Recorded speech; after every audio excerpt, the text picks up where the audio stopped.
Hello, hello, hello, beautiful people. Welcome back to another episode of the USL Show. We are back with another season preview, the final season preview before we get started with the season this Friday as Tormenta and Richmond kick us off down in Statesboro, Georgia. It is such an exciting episode, and because of that, we are going to essentially hop straight into things. So, first off, Eamon Zayed, how are you, man? I'm good. I'm good. It's been an odd couple of months. I've kind of in a place where I'm trying to enjoy the time where I'd usually be obviously on the pitch in preseason. Even before that, I would have been ringing players, ringing agents, doing all that kind of stuff from November, December. So yeah, it's a weird one. I miss it. I do miss it. I have to say. I do miss it. The feel of being on the pitch with the players and getting ready for a season. So I'm okay. I definitely miss it. And now that we're leading obviously into kickoff this week, it's just it's kind of my my eagerness to just get back at it, get back into USL is kind of still there, Absolutely. Alex, it is good to see you again. Hope you are well. How's everything? Yeah, can't complain. Just a few more days till the season starts. And John, those backheeled articles have been dropping like crazy. They have been an absolute blast to read. Everybody should be reading those. Yeah, absolutely. Obviously, a lot of work ahead with the season, but yeah, excited to have it all back. Well, before we get into the season, and into this episode, we are proud to announce that we are being sponsored by Equipped Studios. Do you want a custom kit designed for your team or supporters group by someone who has been trusted by clubs in the USLW League and USL League 2? Equipped Studios offers more customization than the other big brands for legit a fraction of the cost. Their mission is simple: make professional quality uniforms accessible to all types of players, teams, supporters, no matter the level of play. If you didn't love the kit that your team came out with, hey, take matters into your own hand. Seriously, for super cheap, you can have a fully customized kit made by Austin, who's been a guest on Kit Season. And they have sizes super small to 6XL for, every single size that you need along the way. If you have a Sunday League team, again, it is so cheap, and you're going to Kaylor, you have muted yourself in the middle of the ad read. That's good stuff. Oh no! Oh boy! All together. Wow. I'm sure Equipped is going to love that. Yeah. Equip's absolutely going to love that. I have no idea how that happened. I'm going to blame the severe weather. I don't know where I was, but I'm just telling you, your Sunday League team may not be very good, but you're going to look amazing because you can get these kits for only $40 unless you use our code with USL Show when you can get it for $35, fully customized kit. And these are good looking kits. I have one here made by Equipped. I mean, this is nice stuff. This is being played in the UPSL. This is awesome. And it feels great. It feels like every kind of kit that you would wear, that you would see. It is wonderful stuff. You should go check them out. $35 if you tell them the USL Show sent you.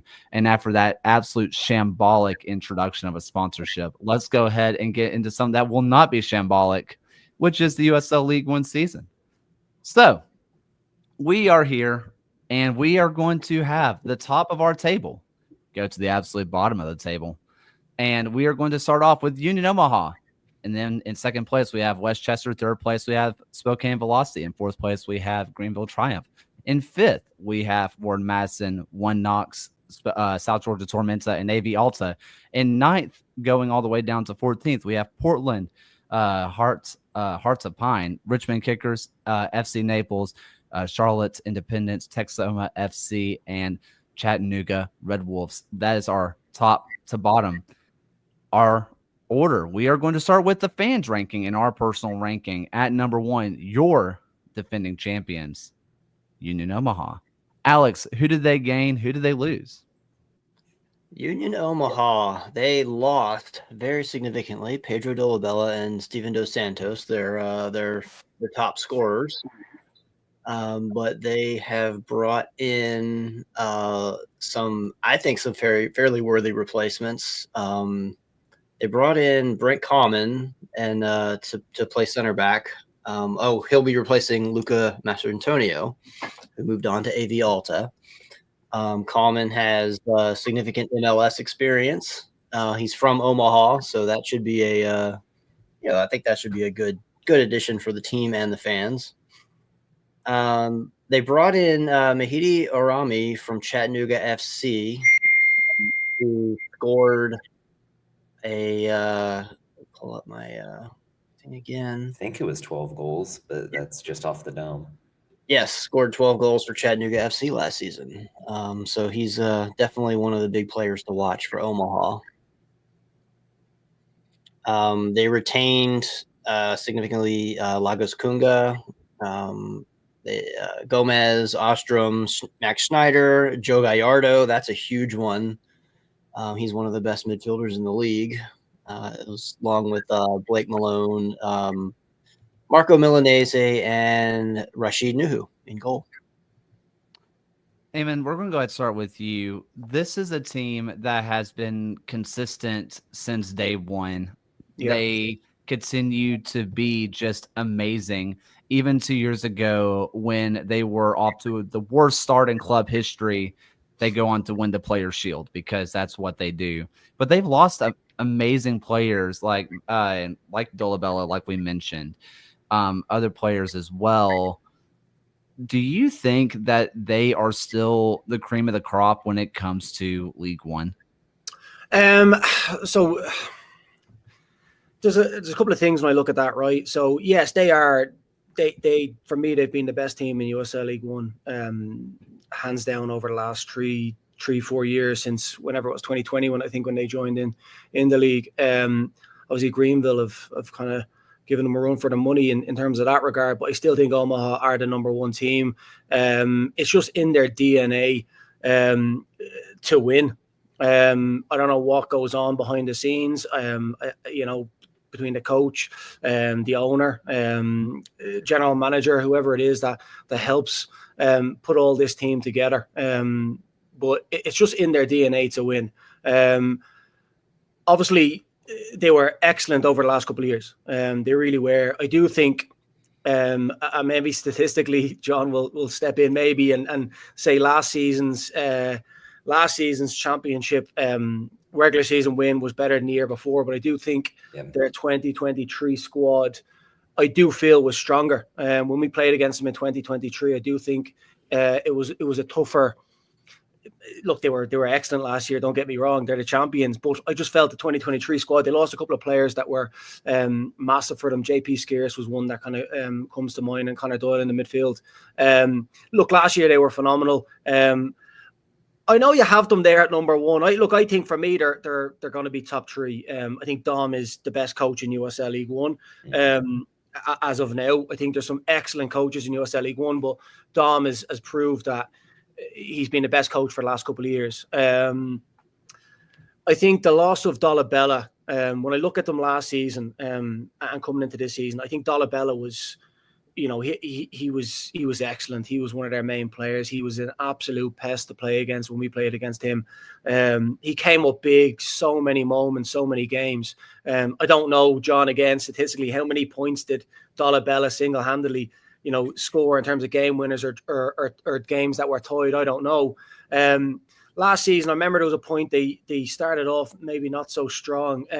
Well, I know they won their first couple of games, but I remember when Dos Santos came back into the team. Now, I know he got injured towards the end of the season, but when he came back in, again, they almost looked like they played like a different level at times when Dos Santos was playing, and they had Dolabella as well. I think those two are going to be massive misses, and I don't know how they're going to replace them.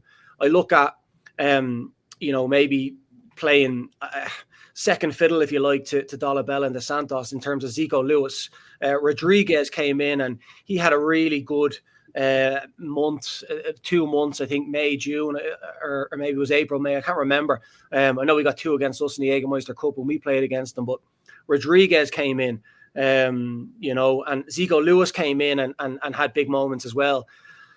I just kind of look at them up top and I think, I don't know, like, you know, Kunga's obviously, he's probably being the best, and he's going to probably hate this if he's listening to it, but the best super sub, if you like, you know, definitely the last year. Now, look, he started games and been really good as well. I don't think Gomez is an out-and-out goal scorer. I think he's a good player. He's going to score goals. He's going to create assists. I just don't think he's that goal scorer. So, you know, you look at the players that they brought in, can they step up? I guess we'll see. But I'm looking at their squad, the midfield, Knapp, Schneider. I think they're going to be a top 3 team for sure. You know, they just have that winning DNA, and especially with Dom as their coach.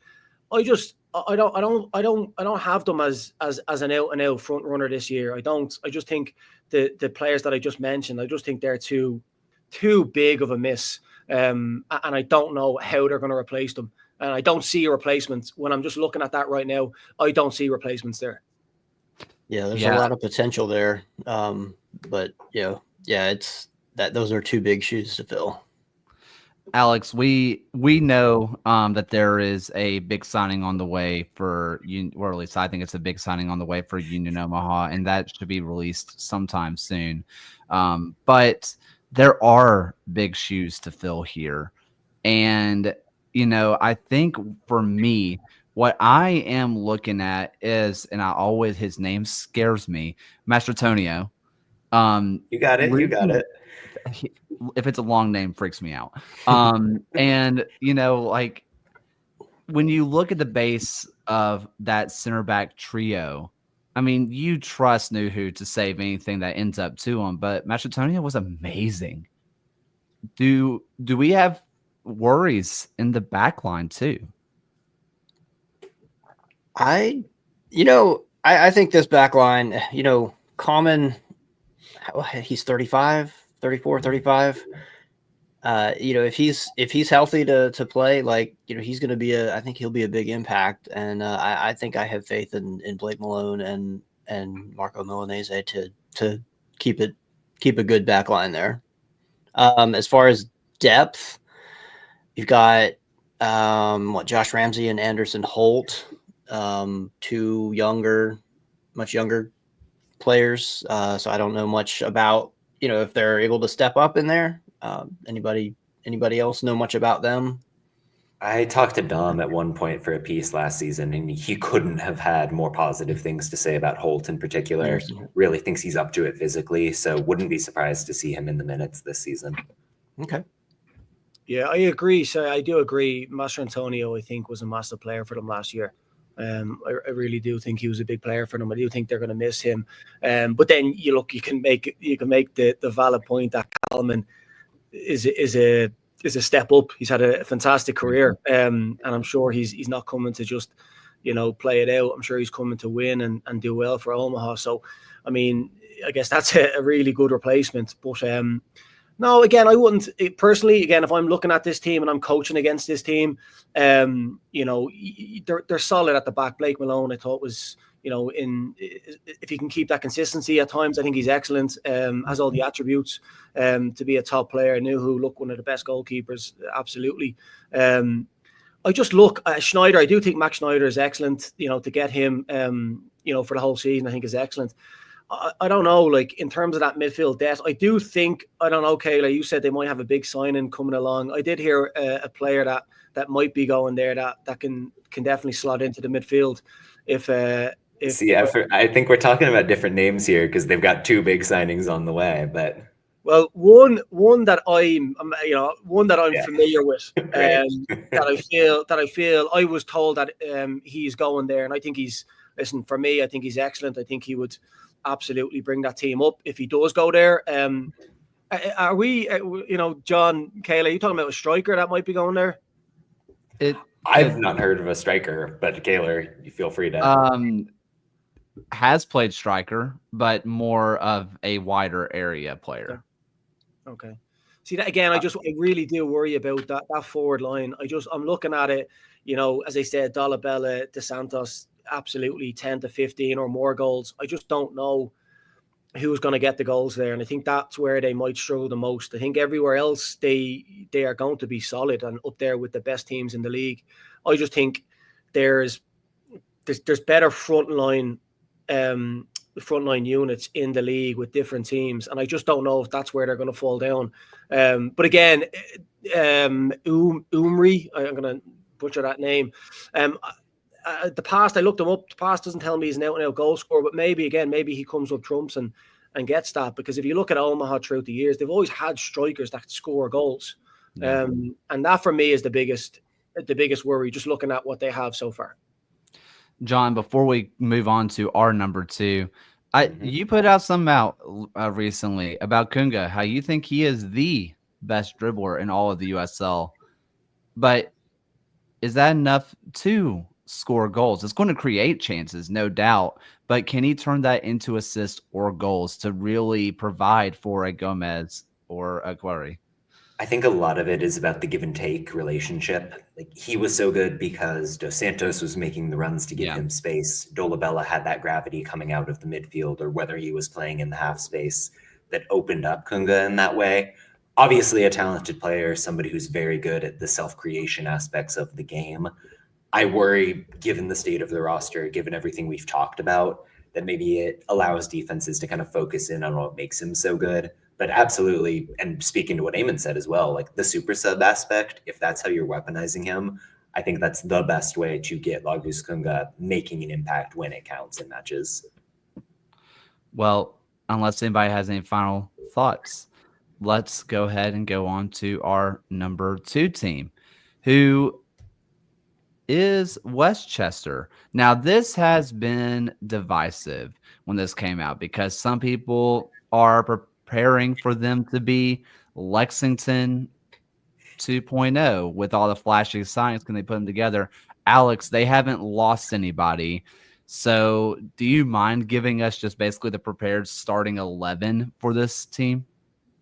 Yeah. So JC Obregon up front, he was the runner-up for Golden Boot last year in the league with Charlotte. That was a massive get for them. They have, let's see, I think our lineups are slightly different. Yeah, Jonathan Bolaños. Jonathan Bolaños, that's another big one. He was massive with Richmond, had a very successful last 2 years in Huntsville. Joel Johnson, his reputation precedes him in Charlotte.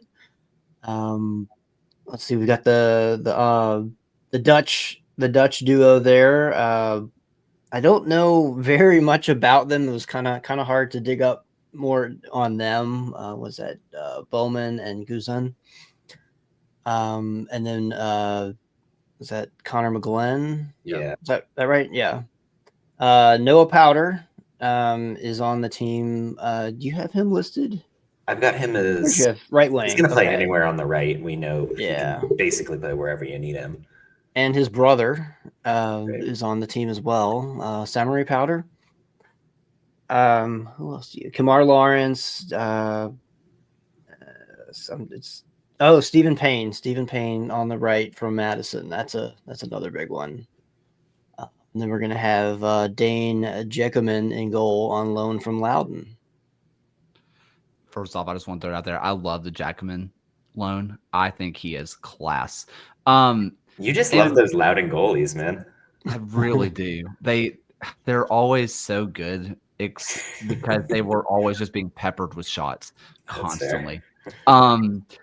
So, Eamon, this is a team that is loaded with talent, especially when you look at that front three. I mean, you mentioned the Omaha front three. This is what you would love to have, in my opinion.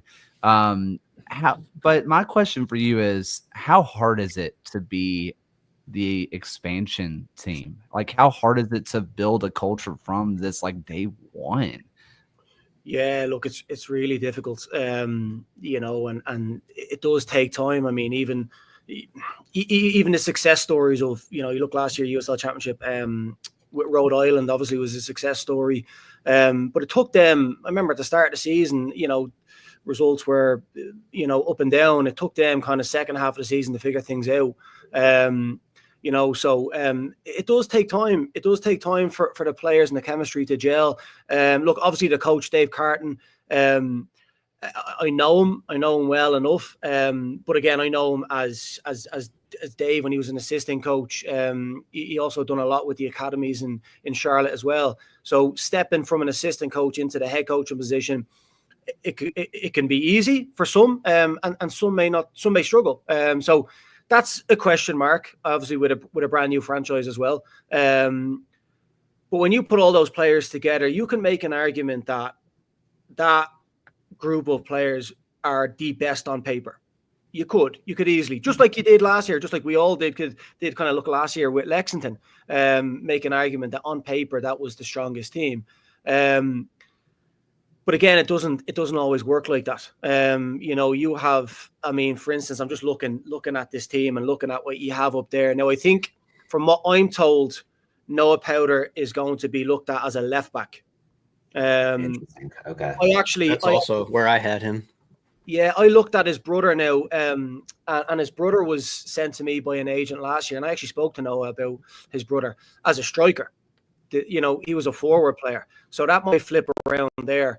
It's funny, I'm looking at that team, and in my 3 years at Northern Colorado, I tried to sign Bolanos, Obregon, and Johnson, and I had no Powder.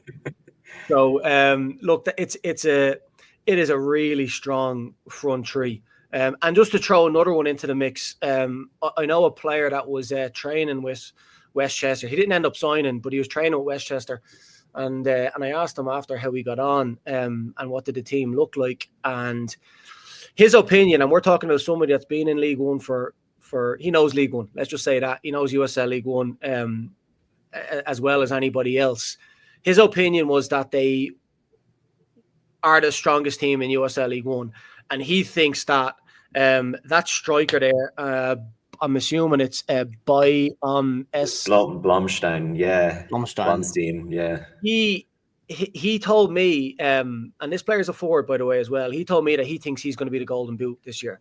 If things click for Westchester, he's going to be the Golden Boot. From what he saw, I think he was there for a week or 2 weeks. Now, again, do they go 4-4-2? Do they throw Obregon into the mix? Look, Obregon's going to get 10, 15. Who knows? He's going to get over 10 goals for sure. If you throw this Danish striker, or sorry, the Netherlands, the Dutch striker into the mix, and he gets a lot of goals. Look, Jonathan Bolanos, I mean, he was one of the best wingers, if not the best winger, before he left USL League One from Richmond to go to Huntsville. So it's really strong in that front area. But again, from my conversations with this same guy and looking at the team, his worry, and would be my worry looking at it, or if I was coaching against this team, I'd be thinking, right, they're super talented in that forward line. They're going to create havoc. They're going to score goals. They're going to cause damage. How can we navigate that? But looking at that kind of defensive line, I don't know. There's unknowns there. I don't know much about any of. I mean, obviously Stephen Payne, we know. But for me, Stephen Payne's biggest strength is going forward.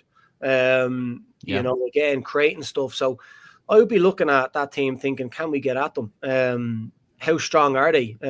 What will their midfield be like? There's, again, players there that are coming into the league. How will they adapt to it? So there's just too many question marks for me to say Westchester are going to be top three and it's all going to come together.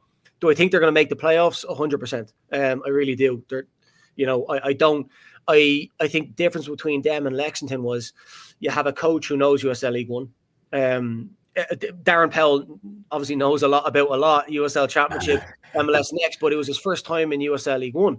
Dave Carton knows USL League One. Dave Carton has gone out and he's actually brought in players that have played in USL League One and done really well in USL League One. And I think that's massive. When you bring in just a load of USL Championship players, MLS Next guys, and even players abroad that might be really strong. Again, USL League One is almost like a different animal at times from USL Championship, and I don't know if it works. I don't think it does. But bringing in the likes of a Stephen Payne, Noah Powder, Joel Johnson, Obregon, Bolanos, who's played there. I mean, there's enough there that have played USL League One and know what it's about, and have been successful in USL League One. So this team is this team. I don't think they're going to struggle. I think they'll they'll figure themselves out, and I think they'll be really strong. I don't think they're going to be top 3, top 4. I think they're, for me, you get 5th, 6th, 7th, somewhere around that. They'll make playoffs, and then again, once they make playoffs, sure, anything can happen. Alex, I want to ask you, because I mean, you saw him forever. For my money's worth, Bolaños back into League One is one of the best signings across all of the USL Championship or League One. What does he provide? Because it's been a few years since League One fans have seen and feared this guy. He's a menace on the wing, he can create chances and convert assists. He's just, I don't know how to explain it other than that. For me, Alex, I mean, and obviously you know more than me. Well, I played against him, coached against him.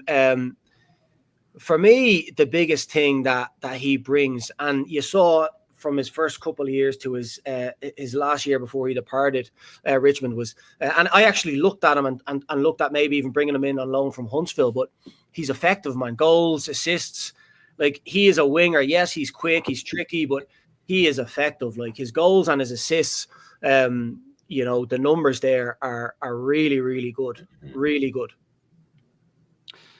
John, I want to ask you, and it's where I'm seeing my personal biggest, not fear, but question mark, and it's at the base of that midfield with McGlynn.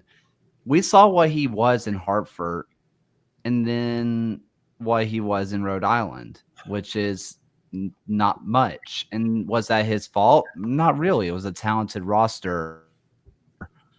But it's not like League One is just a retirement home league. This is a good league. From what you did see from him from his last year in the championship, do you think he can hold up in an even more competitive setting? Yeah, I mean, I would push back. I really rate McGlynn quite highly. I think he is good on the ball, especially in the context of when he's used in central defense. I think he is pretty solid when he's under the face of pressure.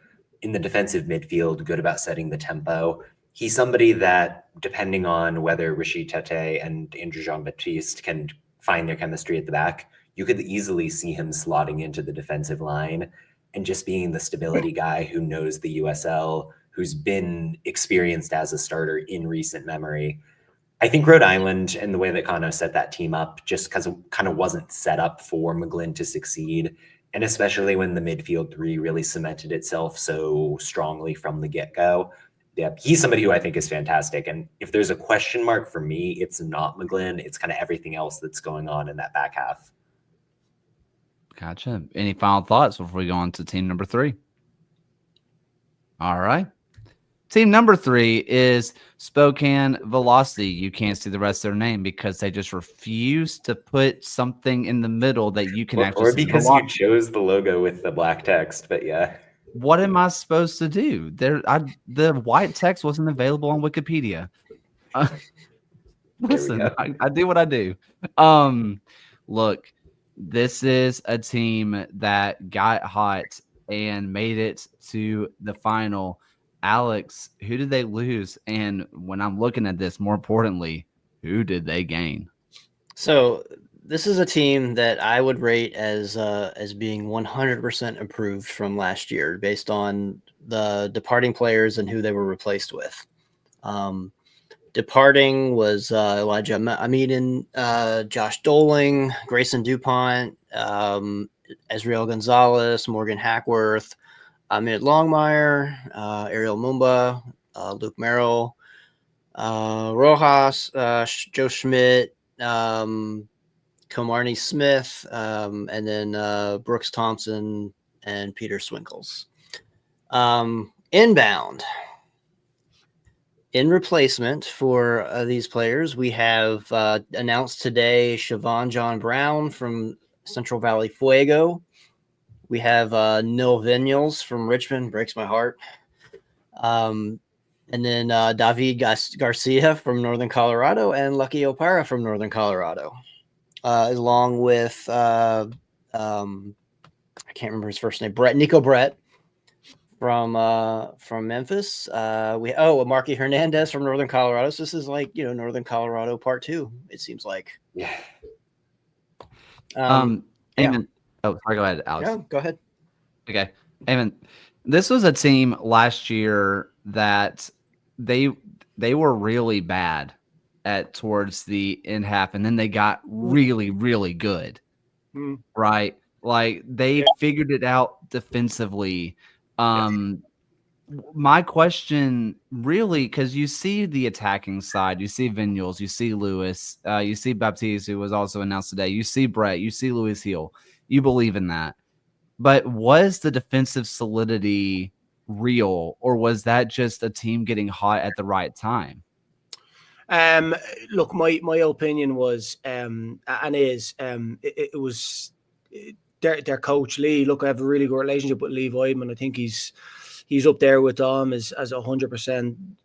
You know, one of the best coaches in USL League One.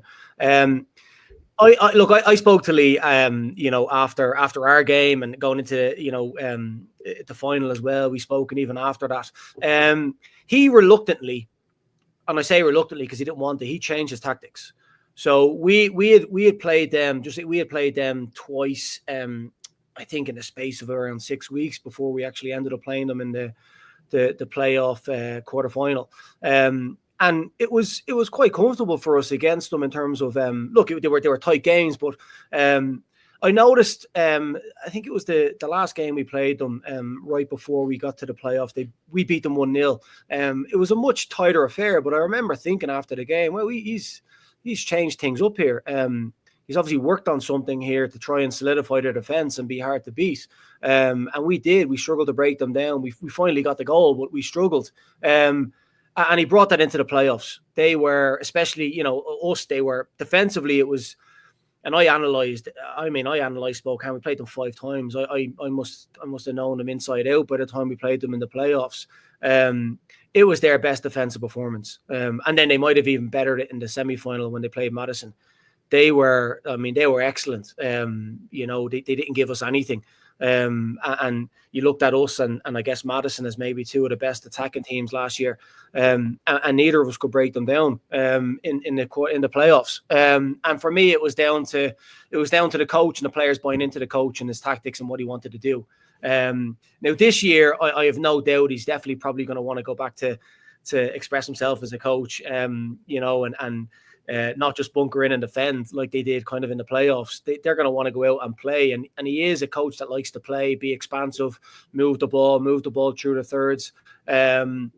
When I look at, you know, the teams that have brought in players and strengthened this year in the offseason, I think Spokane are, for me, by far the strongest. I look at their team. They finished 7th last year in the league. I can easily see this team getting into the top 3 and challenging. I mean, you know, Nico Brett. I remember looking at Nico Brett for Birmingham a few years ago. Actually, it was more than a few years ago. You know, when was he there? Was it 2018, 19? He was there 19 and 20, and then he went to New Mexico in 21, and then 22, 23, he was back in Birmingham. Yeah, I remember watching him 19-20, the 2019-2020 season, and he was one of my favourite strikers actually to watch in the USL Championship. I thought he was just a goal scorer, good movement, good finisher, and if he can bring anything, you know, anything of his I guess former self last year, he mightn't have obviously, you know, injured and played as much as he wanted to, but if he can rekindle any kind of form, I mean, for me, he would be my bet on. If somebody said to me right now, pick a golden boot, I'd choose him. I just think he has too much quality and he's a natural goal scorer. And I think the way Lee Weidman likes to play, he likes to create a lot. They created a lot of chances last year. So I could see him getting on the end of them. And then you look at, I mean, Vinyals to maybe partner Lewis Gill, at maybe behind the striker. I don't know what they're going to play, but I mean, Vinyals for me, one of the best number 10s in the league, easily top 3 number 10s in the league over the last number of years. So him and Gill together, I mean, they're going to unlock any defense. They really will. I thought the signing today was a top signing, Siobhan Brown. You know, if they decide to play him on the right side, where I pushed up on the right side of the forward line. I mean, he caused us so many issues last year when we played against Fuego. I know Fuego, you know, may not have been the team together as a team and really competed when they would have liked, but he's one of the players that stood out to me. I thought Siobhan Brown was excellent. I mean, he's so quick, and again, if he can tidy up his finishing, he'll get a lot of goals as well. And then for me, obviously, I look at Lucky O'Para. I think, and it's my opinion, look, Waldeck and Martin Gill are two really top USL League One fullbacks. I think Lucky is better than either of them. That's my opinion. I think he's excellent. I'm actually shocked Lucky didn't go to the USL Championship. I think he's excellent. And then David Garcia for us was look, he's just a natural born winner. Knows how to win, knows how to do it. He can mark the top strikers.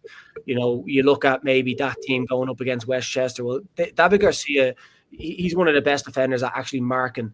Saying, hey, look after this guy, make sure he doesn't score.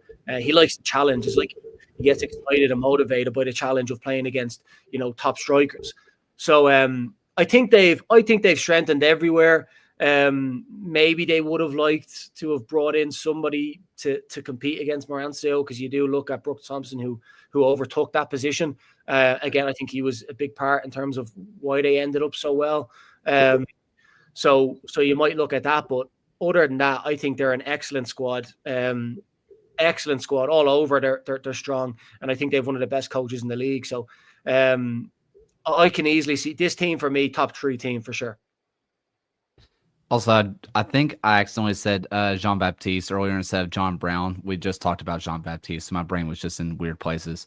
Yeah, honestly, I mean, I think you laid it out perfectly. Does anybody have anything they want to add on to this? Because I think you absolutely killed it. Anybody else have anything? No, I think the point about the style is kind of the big thing here, where Spokane absolutely had to adapt, really get away from that hyper-possessive game, driving through the middle that Lee wanted to integrate early on last year. And clearly it did the job, but he has DNA. He has a philosophy as a coach. You talk about Neil Vigneault in particular, like that's a signing that fits so perfectly with the template of soccer that he wants to integrate in Spokane. I'm thrilled to see the talent they've put together. You have to figure it's one of the higher budgeted teams in the league, just looking at that squad.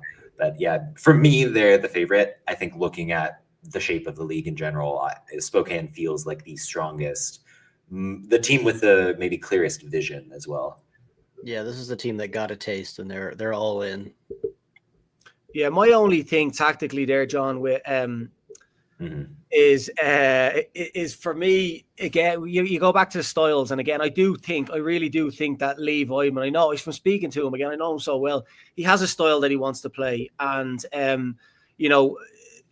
at times they did it a lot. I remember looking at them last year, first half of the season. At home they played at this kind of style, and it would produce really positive results. But then away from home, they played the exact same style.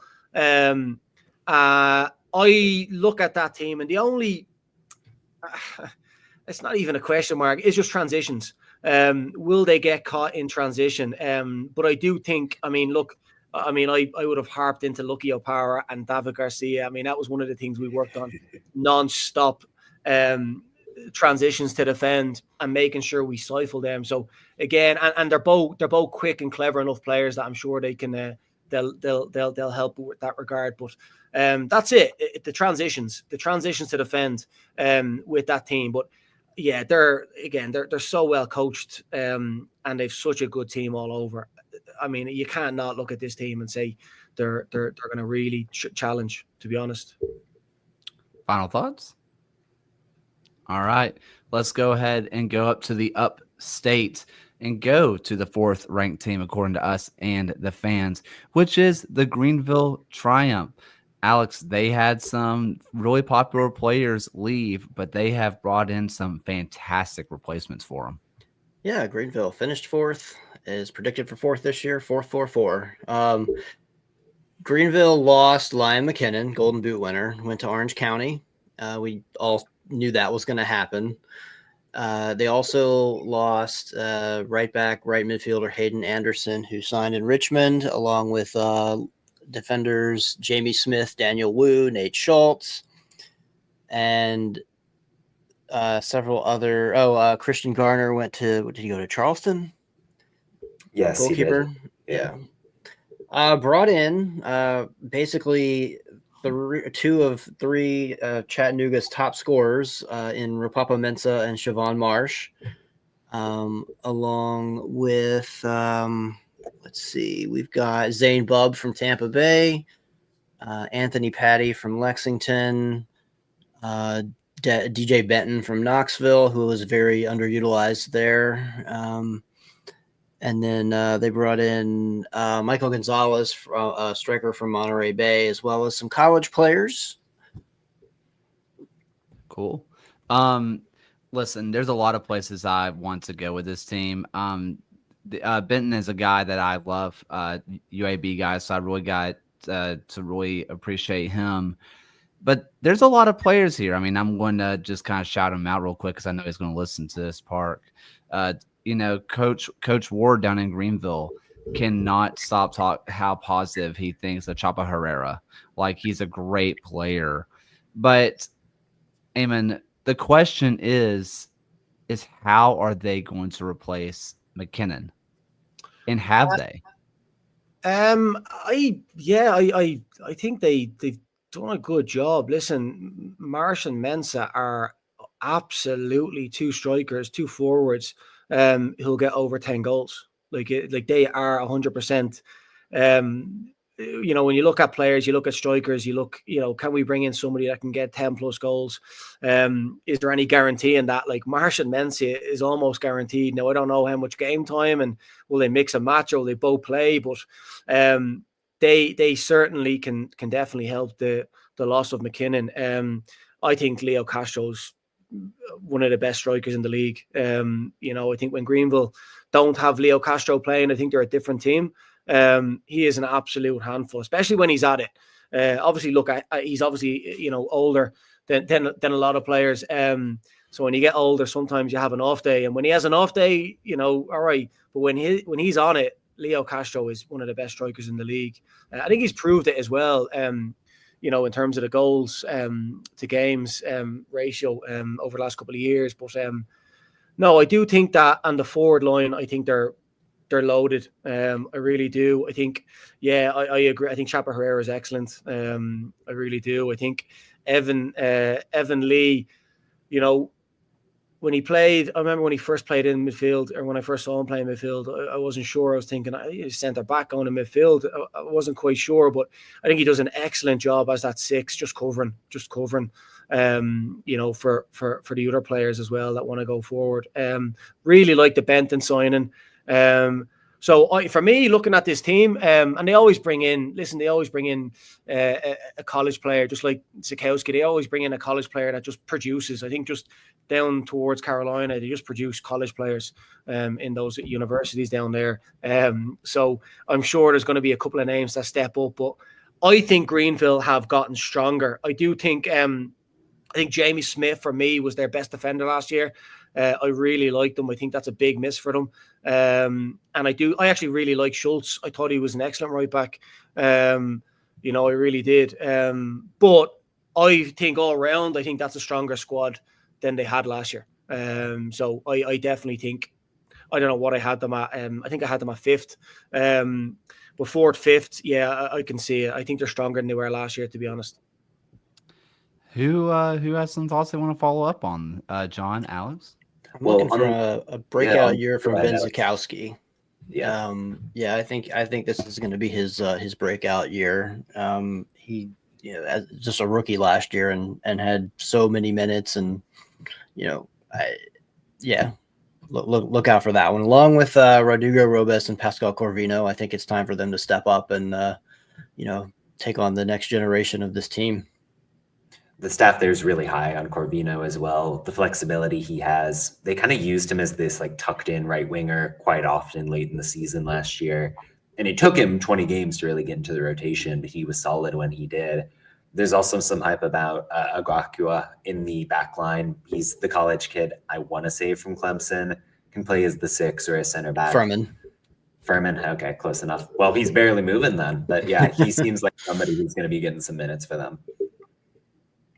Any final thoughts on this Triumph team?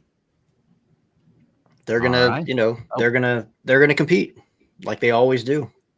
Always. All right. We have them as fifth, but the fans have them as second. I might suspect of a little bit of Madison home cooking. We do have Ford Madison, who looks great on paper, but they have lost a lot. Alex, who have they gained? Who have they lost? So, significant departures. Christian Cheney, his reputation precedes him, along with Stephen Payne, Wolfgang Prentice, Jimmy Villalobos are the big names that they lost. Incoming, they got Jackson Dietrich. They got Jose Carrera Garcia and Nico Brown, as well as Wallace Lapsley as an excellent backup for Burn Shipman. Eamon, I am struggling here to see what the attacking plan is, because I still see the spine here of a good defense. But losing Cheney, he was the completing part of the picture. He was the final piece of the puzzle for me. And I don't think they have filled that. Am I wrong? My opinion, Kaylor, is I would disagree, right? So I have a couple of things when I look at that. Obviously, look, they've lost a couple of players. I do think all the players that they've lost, I feel you would think with the players that they have are replaceable. Most people would look at Cheney and say, they haven't replaced them. Now, my opinion is, and this is just my opinion as obviously a coach coaching against them, they're a better team without Cheney. I think there's more chemistry. Cheney's an excellent player. He's a handful. But I just always felt that he was, he got annoyed, frustrated at times, and as a coach, that would obviously frustrate me if that was the case. He's a little bit of a wild card. He is a little, he does have that big personality. I just think, and I remember looking at them again, analysing them with and without Cheney. I always felt there was better cohesion without him. Now, my opinion is, looking at this team, now they brought in Graff, and I don't really know much about him, but looking at this team, Galindrez with Cheney, and I always wondered last year how that was going to work, and they ended up putting Galindrez on the left. It was like him on the left, Boyce on the right, and then Cheney up top. If Galindrez played, I think they're going to move back. If I was Matt, I'd move Galindrez back into that central role, and I think if he's in that central role, I think he'll absolutely score as many goals as Cheney. I actually think Galindrez is a better finisher than Cheney. I don't know, maybe the stats back it up. I'm not quite sure from Galindrez days at Chattanooga, but I think put him on up top. Obviously, Boyce is an excellent addition last year. He was excellent for them. He'll fit in on the right, and now you have Gebhardt, who again can score plenty, can do damage. Garrett McLaughlin, who obviously came in halfway during the year last year, and it's tough when you go into a team halfway during a season. It can be tough, especially when he didn't get a run of games. It was always Cheney playing if he was fit, and then maybe McLaughlin would fit in here and there, playing the left, playing the right. I do think with a full preseason, I think maybe Garrett McLaughlin could be the player that he is, and he was at North Carolina in USL League One for years. And again, he can score over 10 goals easy as well. So I look at this team. For me, I don't see any weaknesses. I think they've gotten stronger. You said maybe they've gotten weaker. I think they've gotten stronger. I think Sosa is a stronger right wing back, in my opinion, defensively, and for me, they need it at times with the way they play. But I think he's a stronger right wing back than Payne. Payne's better going forward, but Sosa's better defensively. Nico Brown, great signing to fit on the left. They have the consistency of obviously that back line. And then I think for me, when we coached against them and played against them last year, I always felt, look, they have good midfield players. Murphy and Mazias, good midfield players, but I actually think they've gone out and again, Jackson Dietrich, obviously I had him. I think he's one of the best number 6s holding midfielders in the league. He can also play that 8 role as well. I think Carrera is a fantastic signing. I think they've gotten stronger in the middle. And for me, they were weakest. If you had to pick a fault with them last year, I would have said, and they were strong everywhere, but if you had to pick an area, I would have looked at their midfield and said, you know what, you can get the better of their midfield. And I thought we did get the better of their midfield last year when we played against them. But I think with the 2 additions of Jackson Dietrich and Carrera, I think they've gotten a lot stronger there. And then they just have the consistency. They went from 2023, where I think they were maybe 6th, to 2024, where they finished 3rd. Potentially going into the last couple of games, they could have pipped Omaha. I think the consistency is key in this league. And I think, with Matt, again, excellent coach, players knowing what he wants, what they're about. I see them potentially winning this season. I do. I have them number 1. I just think with the consistency, the players they've brought in, I don't see weaknesses. That's my opinion. I think they've gotten stronger, actually, or at least the same, where other teams have gotten weaker, like, maybe in Omaha, maybe slightly weaker. I think Madison at least will be the same as last year, and I think that will be good enough to win it. Alex, you have any thoughts you want to add on to this? Yeah, they came too close last year not to throw everything they have at it this year. I've also have them in top 3. John? Yeah, I mean, I'm a little bit closer to 5th. I like Nico Brown. I like Faraday Sosa. I just have a slight question about the balance there. Certainly the midfield is a huge improvement. I'm thinking about a number of games where it was just too easy to get between the lines, too easy to find touches in zone 14 and really bear down on that back line. Whether it's Dietrich, Carrera, Garcia, Murphy, I don't know how Matt Glazer is going to rotate those players, but that is as good of a 3-man unit that you could pair up in the pivot in any way you want as there is in League One. And I agree with the forward balance as well. So much talent. The fact that McLaughlin isn't even a guaranteed starter really speaks to the depth that they've got. Madison is going to be a member of what I'm kind of thinking of as a top 5 right now. What the ceiling is, we'll see, but this team is very good. John, obviously I have them at number 1, you have them at 5th. I guess my one question, where do you, if you had to pick one position, right? What position is weaker than last year, let's say? In your, what do you think? It is the wingback spots, the Sosa and Brown versus Sosa and Payne. I'm not huge on Nico Brown. I've seen some potential from him. I don't know if it's consistent enough. Obviously a great player on his day, but there's just a seed of doubt for me there. Yeah. No, I think I'm not going to disagree. I think I think Sosa played for them as fullback. He's a better right wing back, more natural than left wing back where they fit him if Payne was playing. So I think they've, he's definitely stronger, the same in that side. Yeah, I do. Look, I'm not going to disagree. I mean, they have played Derek Gebhardt in that left wing back spot at times as well. But yeah, you would look at Nico Brown thinking excellent going forward defensively, but I still think they're, I mean, even if you say that one side is weaker, I still think they're no, I'm absolutely picking nits in a team that is near flawless from top to bottom. So, I mean, if that's the way it goes wrong for them, you accept it because it's a minor fault at the end of the day, if even.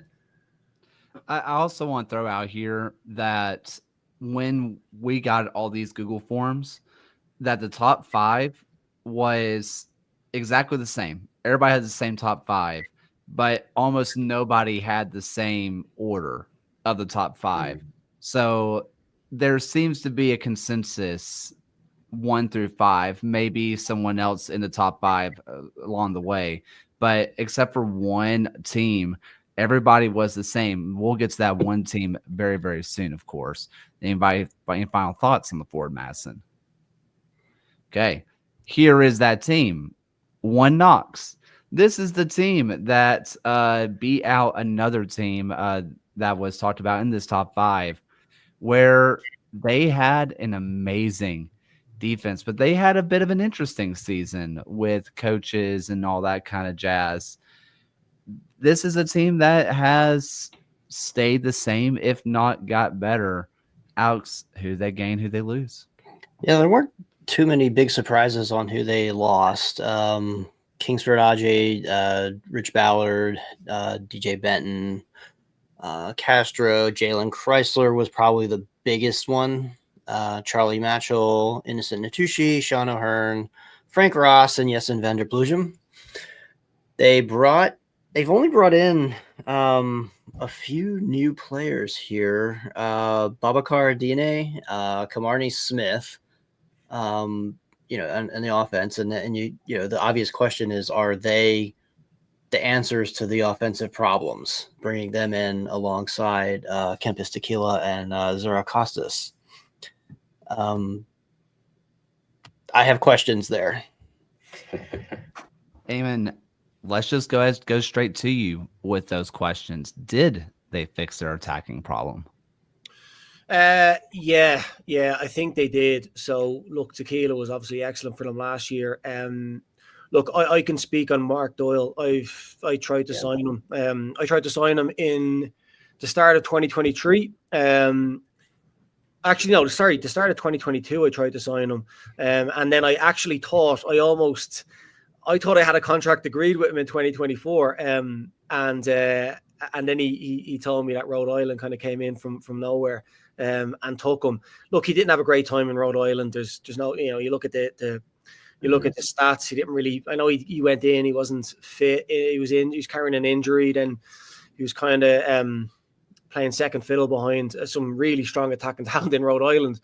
But I know what Mark Doyle can do. I don't know where he's going to play. I don't know what formation Ian Fuller's going to play. Obviously, their new coach who came in. But Mark Doyle, for me, is you play him on the left or right side of a front three. He can play down the center as well. He can play in a front two, but he's 100%. I was convinced trying to sign him that he was going to get 15 to 20 goals. Convinced, because I know what he can do. I've seen him. I watch the League of Ireland back home in Ireland all the time. They're on Fridays, so I get to watch them all. I did last year and the year before, and I continue to do it. But no, I think Mark Doyle's an excellent signing. He's one of, for me, I would have, if Northern Colorado Hailstorm, I would have signed him 100% this season if I could have. So no, I think with him and Tequila, I think there's goals there.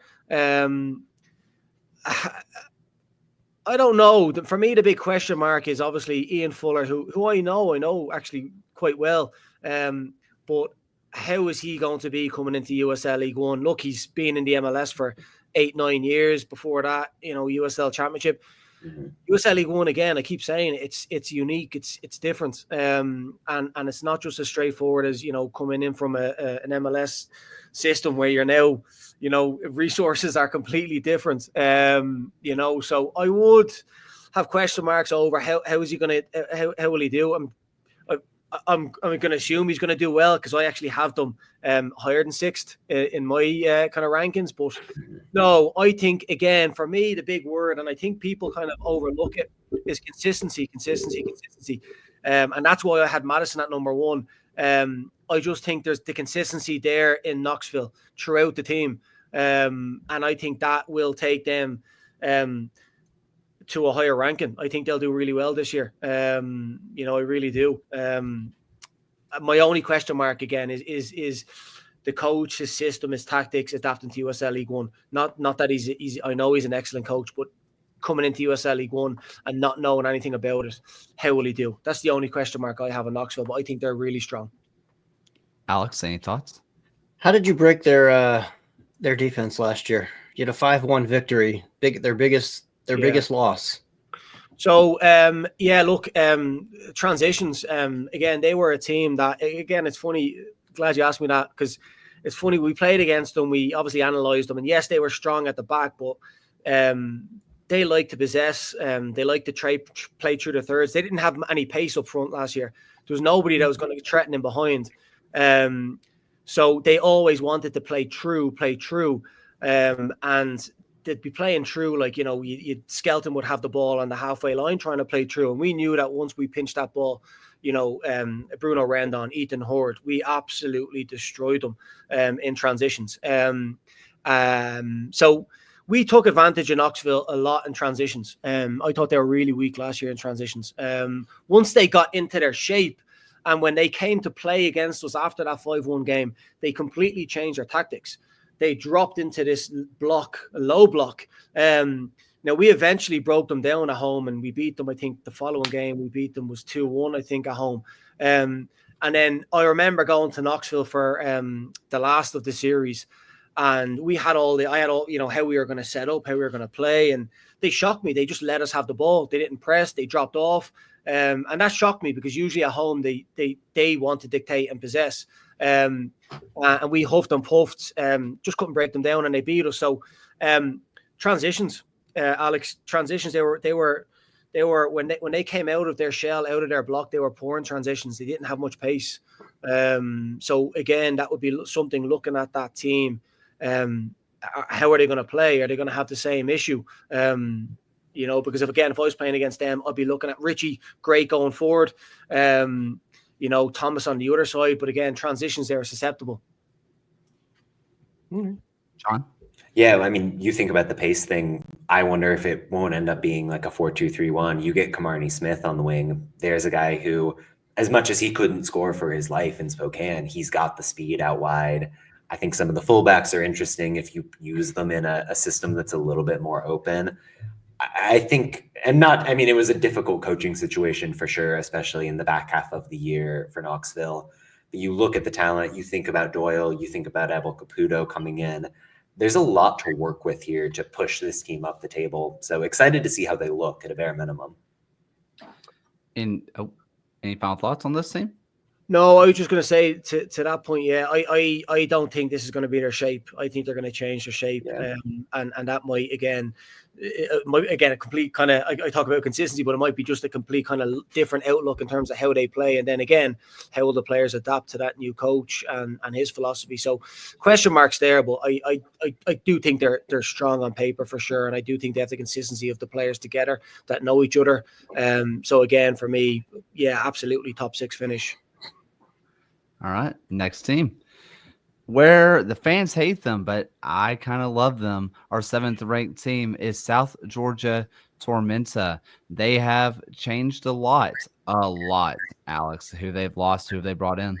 For the sake of time, we'll just say they lost everyone but 6 players. They lost some good ones who have, a lot of them have re-signed elsewhere, but yeah, it's just a very long list of departures.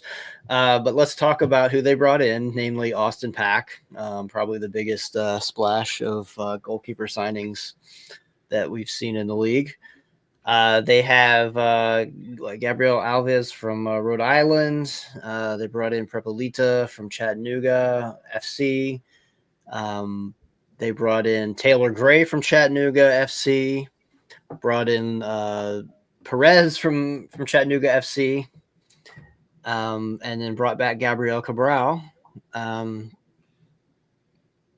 That's probably the most significant ones, unless anybody has any other ones to add. I want to just go ahead and get it out there. Yannick Bazzini, who they announced today, he is my I forgot about him. He's my sneaky Golden Boot winner. I think he is a real deal talent. I think you're underrating Vivas, but sure. I mean, Bazzini's good, but Vivas is great. He's great too, but I am all the Bazzini stock. I'm buying it, just 100% of it. So there is a lot to go through. We talked about it. They lost a lot of players, but it brought in a lot of great players. What can you make of this team? Because there's not a lot of continuity. No, there's not, and that's not a good thing. I don't know. I mean, some of the signings I really like. I really do. I think, look, Austin Pack. I mean, he's the last couple of years absolutely one of the best goalkeepers in USL League One. So I think they absolutely strengthened in that position. I think maybe they had a couple of issues over the last season or two in that position. I do think that's, to bring in somebody of his quality, and he's a leader as well. I think that's massive for them. I think Cabral, again, a great signing. I mean, he was, the second half of 2022, he was absolutely excellent. One of the best midfielders in the league, and then obviously went to Miami USL Championship. I think that's a massive signing as well. So I'm not sure. I mean, I know they played a preseason game recently and got torn to pieces by Charleston. I had a couple of people at the game, and we were talking about the game, and they said they were not good. And some of the tactical, when you looked at them last year, some of the things that they had, the issues that they had, the weaknesses that they had, the way they set out were still evident from what he saw. And this is somebody that I know I trust and knows the game. So that would kind of, make me think, how are they going to be this year? Again, you look at some of the signings, I don't know. I mean, look at the back two, the centre backs that you have there. I don't know what to make of them. I don't know how they're going to be. The left back position, I don't know how Alves, Perez, I'm not quite sure how that's going to be.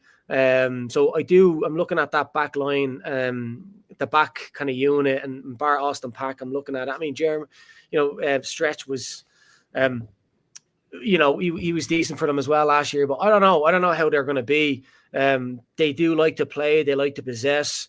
They've always been susceptible transitions when they do play and possess and try to build. They jump loads of numbers forward in attack and leave themselves exposed at the back. Those issues that they had, I don't know if and how they're going to fix that. So I don't know. I don't know how they're going to be this year. Yeah. I don't know. I don't have them making the playoffs. If I'm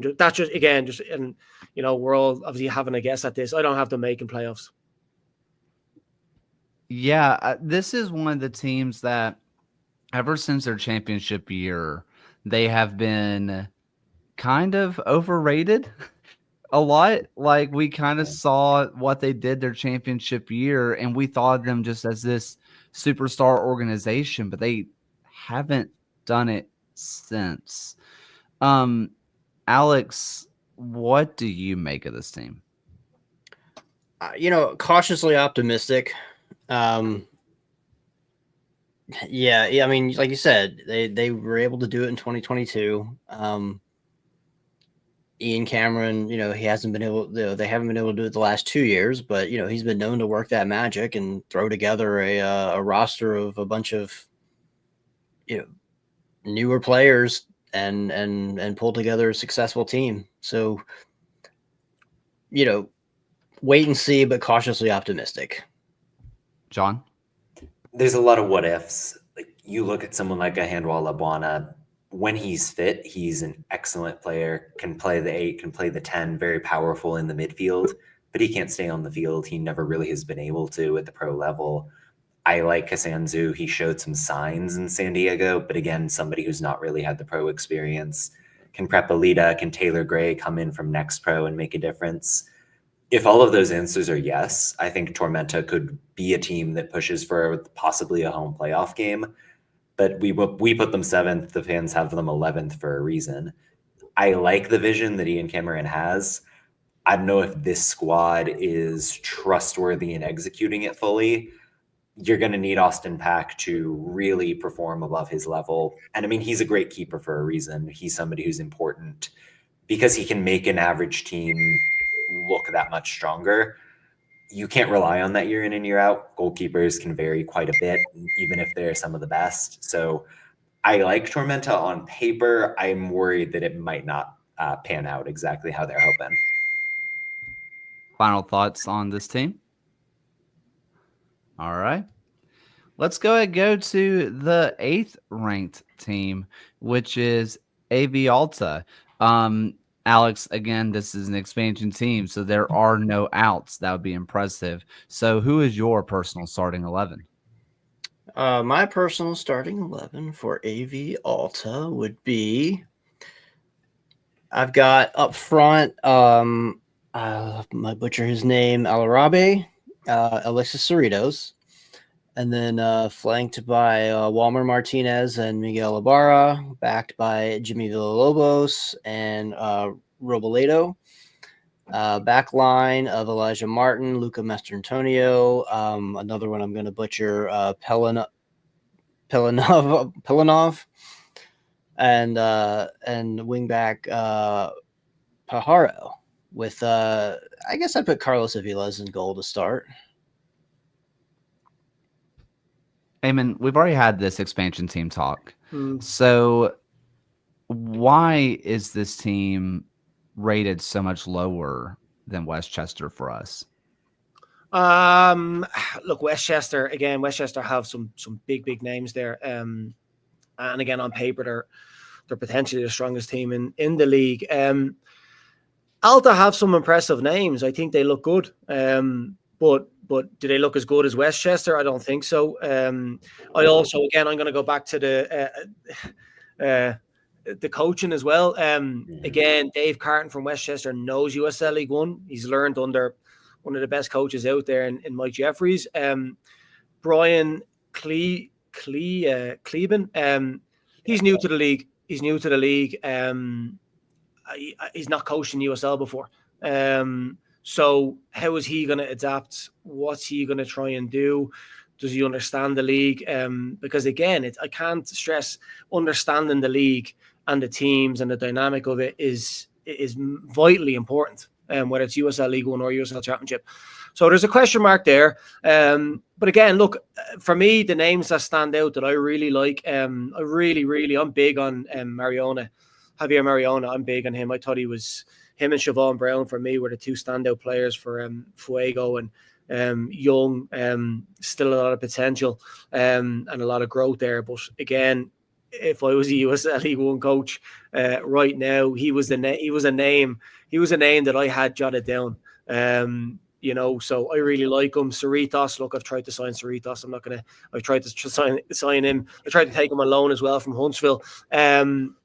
I think he's, when he's at it, he's really one of the strongest kind of attacking players in USL League One. But Mastrantonio, we talked about at Omaha, who's going to be a big miss for Omaha. Again, knows the league, knows what it takes, knows what it's about.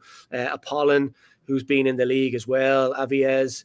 And then look at the midfield, Villabella. I always mess his name up. Villalobos. Yeah, the guys are probably laughing now that I had the last couple of years because they always tried to get me to pronounce his name. But again, him and Ibarra, again, really strong, know the league inside out. Jerry Destoon, who I had at Colorado in 2022, knows USL League One. So I like the squad. I think it's a good squad. It's a good Robledo as well. I forgot to mention him, but again, USL Championship player. Yeah. So there's guys there that know the league, know USL, knows what it takes.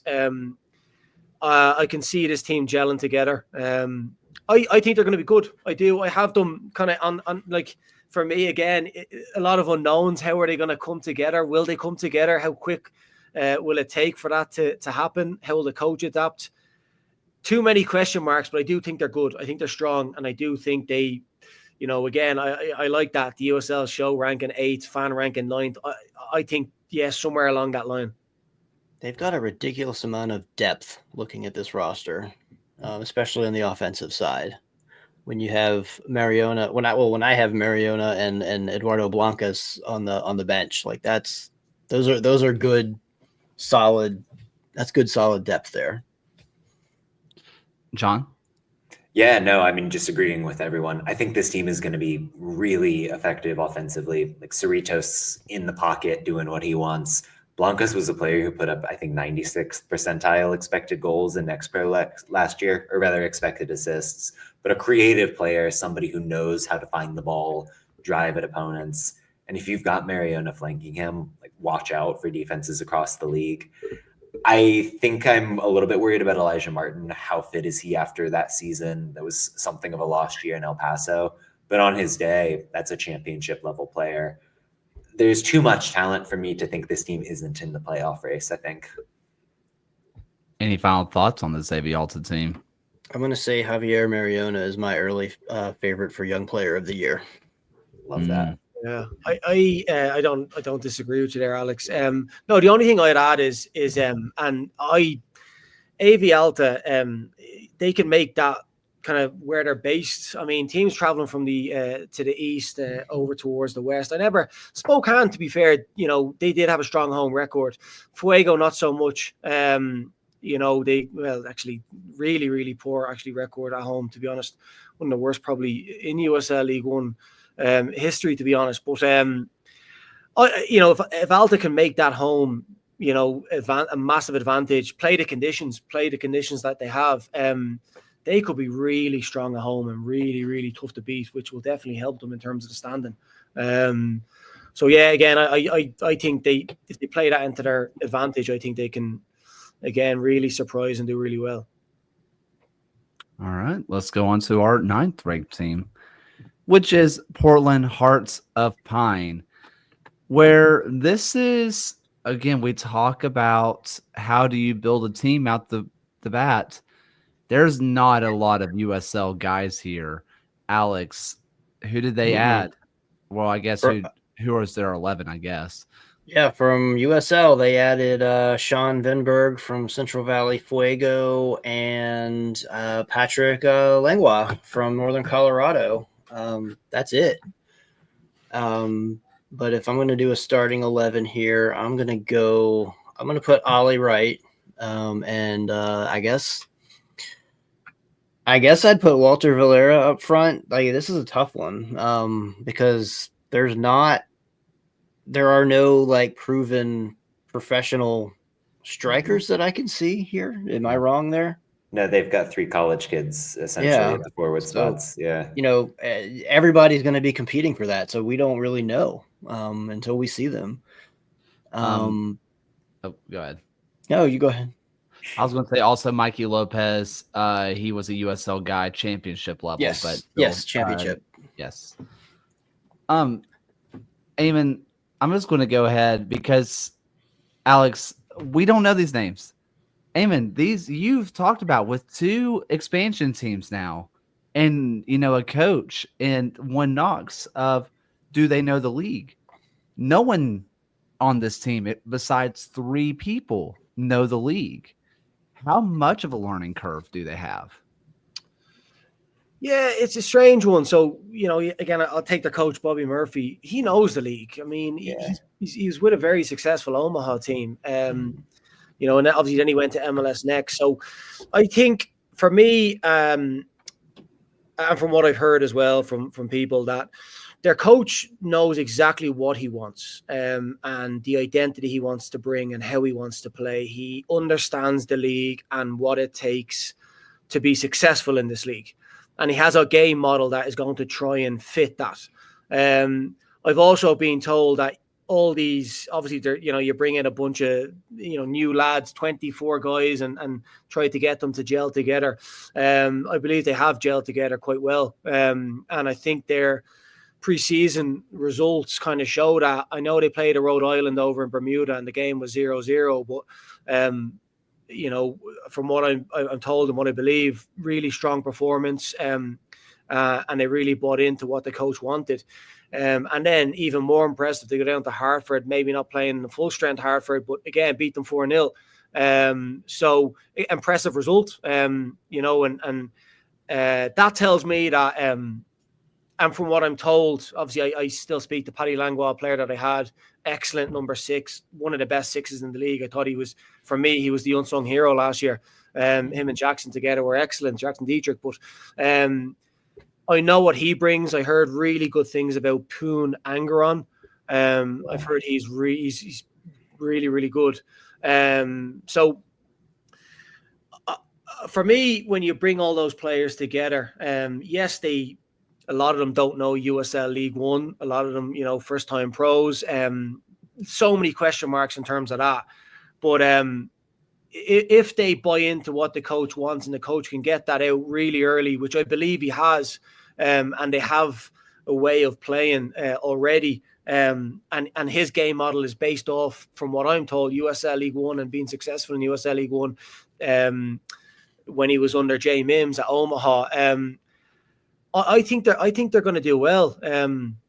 I think they'll be all right. I do think, again, in and around the 8th, 9th playoff spot. I do think they're going to surprise some people. But for me, the big thing is all these names. I'm looking at these names and how many of these names are going to come good in their first year. That's the big question mark. Who's going to stand up and and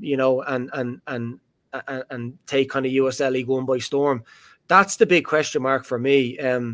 I just got to have faith in Bobby Murphy. He knows the league. They did it in Omaha. Take all these unknowns from college, and within a year we all know who they are, and they're performing really well. So I'm going to have faith in him as a coach, what he's doing.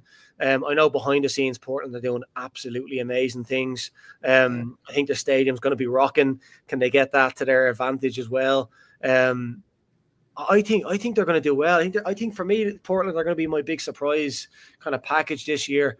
And I'm eager to see how they do things, because they did not take many USL League One players, and for me it's a risk, but I'm interested to see if it plays off. Well, Portland, we hope that your stadium is rocking on July 25th, because we will be there doing a live show for your Jaegermeister Cup versus Pittsburgh Riverhounds. Eamon, I don't think you're going to be there, but I hope you do wear your medal and have your shot glass of Jaegermeister as the defending champion somewhere. But make sure July 25th, that stadium is rocking for us. Alex. Yeah, there's just too many unknowns for me at this time to give them a higher rank than I actually have them ranked a little bit lower than this. But again, this is a chaos league. You never know what's going to happen, and they can use that home crowd to their advantage. That's what we're hearing, is that they're going to sell out most of their games and probably beat Richmond's attendance record. John? Yeah, I mean, I kind of mentioned the forward line off top. Evan Southern, who's someone who we don't have projected starting there, but put up killer numbers at James Madison. Titus Washington, somebody who's got the classic number 9's profile, good about the body positioning in the final third. As long as they, at least one of them, can come good as a scorer, I'm really bought into Bobby Murphy, not only because of the League One experience, but the way he was able to really integrate a style at St. Louis and Next Pro. This feels like a team that's going to surprise some people, even if you don't recognize the names on the team sheet. Final thoughts before we go on. I'm big on Ollie Wright. I think he's going to be good. Love Ollie Wright. I think he's going to blow some people's minds. I think Ollie Wright is the truth. I really do. All right. Moving on. Do it. To Richmond. Alex's team. I'm going to go ahead and put it out there. I think this is the team that could be really challenging for within the playoffs. I think that this team has some massive potential. Who did they gain, and unfortunately, who did they lose, Alex? Well, we've already talked about Neil Vinyals, on to Spokane. Let's see, we lost Justin Sukow, Ryan Sierakowski, Tony Panetta, Zaka Moran, Joao Gomiro, Chris Cole, Arthur Bashwa, and goalkeeper Ryan Shello. Brought in Nisa Golden Boot winner Darwin Espinal. Brought in this German guy named Niels Seufert, who has actual minutes in the Bundesliga and Bundesliga 2.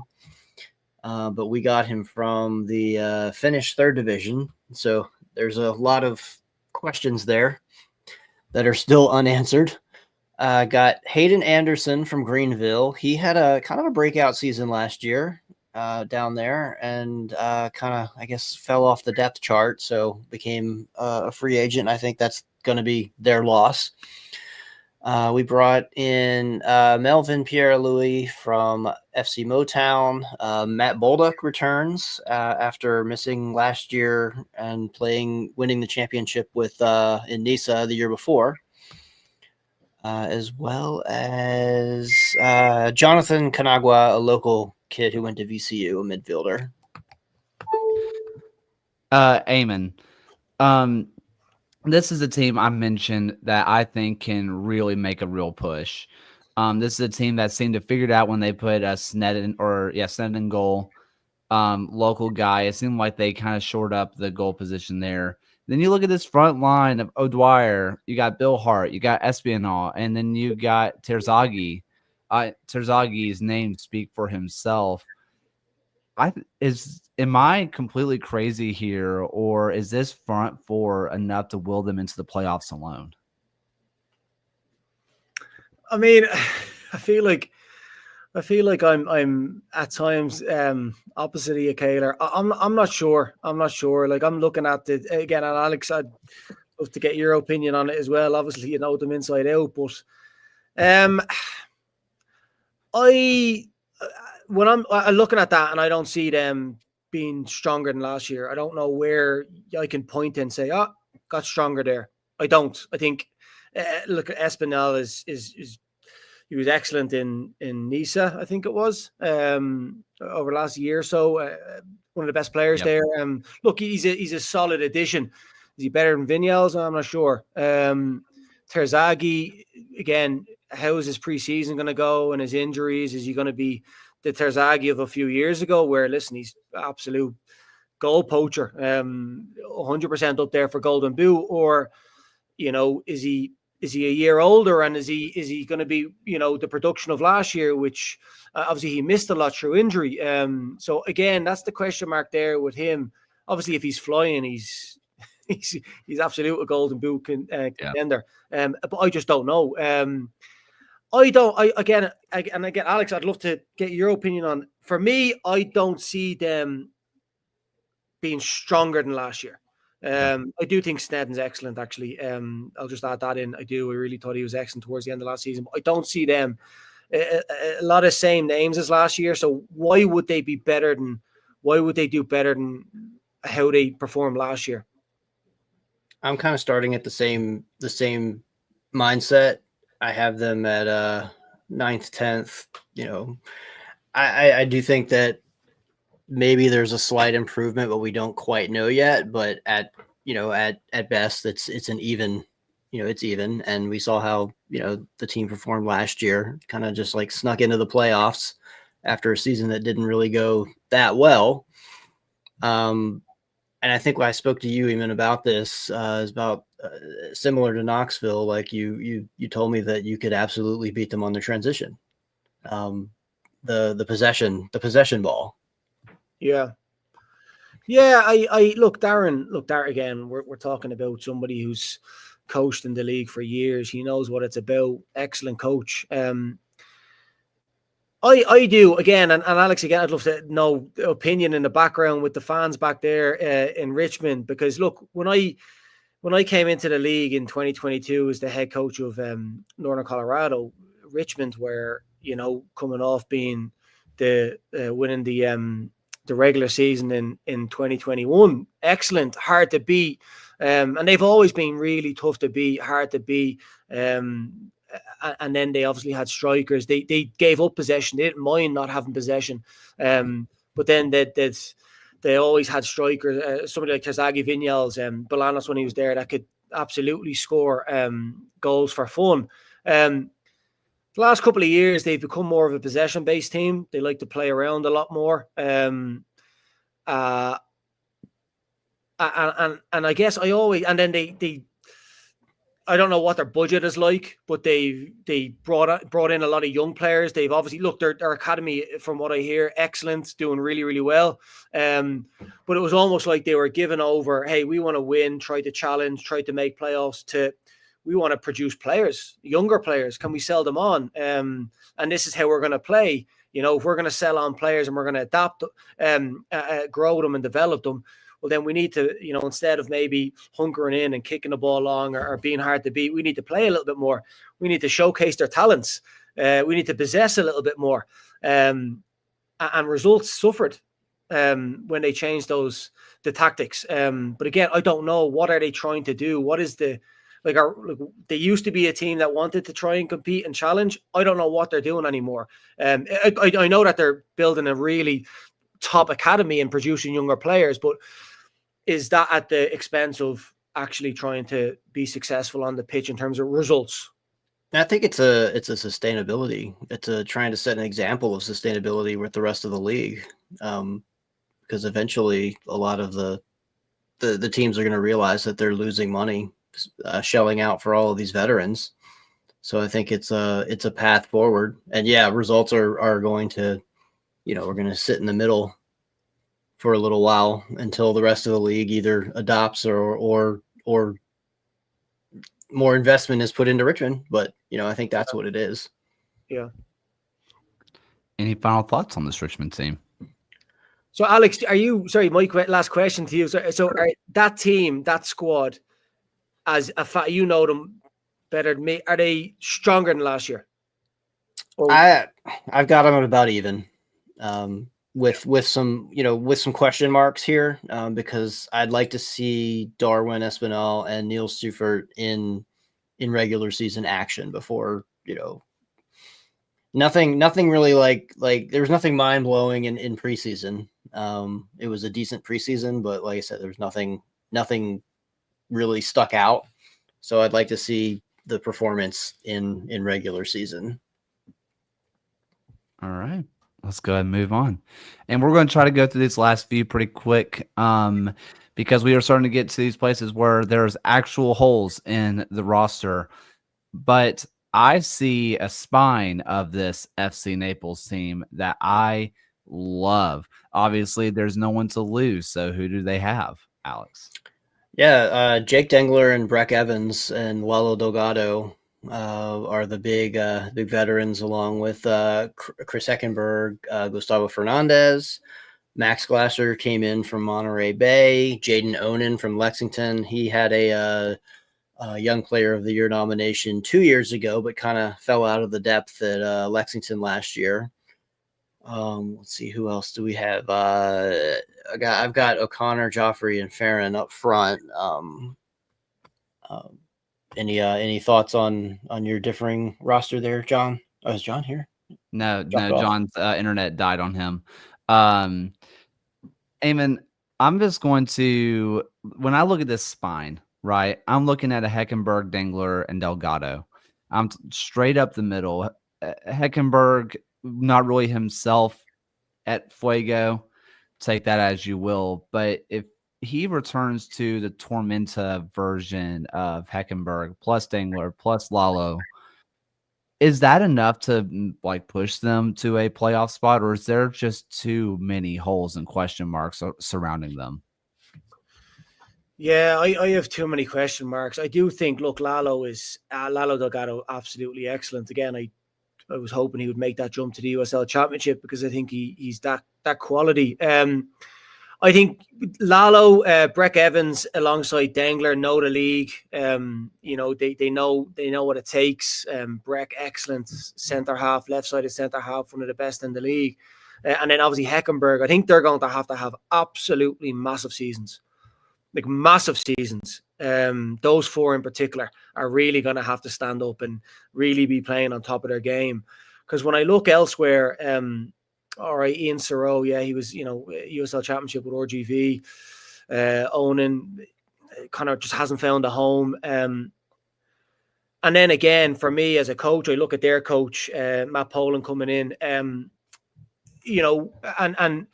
when you're a brand new coach coming into USL League One, and it's his first professional, gig as a head coach, there's a question mark there, and it's on you then to break that question mark one way or the other, and show everybody what you're about. So for me, there's that question mark as well. How's he going to adapt to USL League One and the league? But I just see too many unknowns there for me. Again, everybody's different. If I'm a coach of a brand new USL League One franchise, I'm kind of going along more the budgets aside. Obviously, I'm going to go more along the Westchester and going who's been there and done it in USL League One, who knows what it takes, and I'm going to go out and get a handful of those players. Again,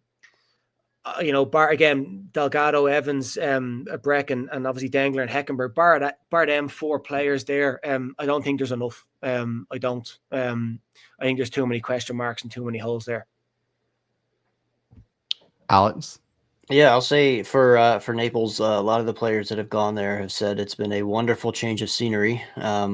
They love it. They're practicing on the beach. They all seem very happy, for whatever that's worth. But yeah, there are a lot of questions here. No real proven strikers. A lot of different backgrounds. Multiple fix it type players, which could make for good comeback stories.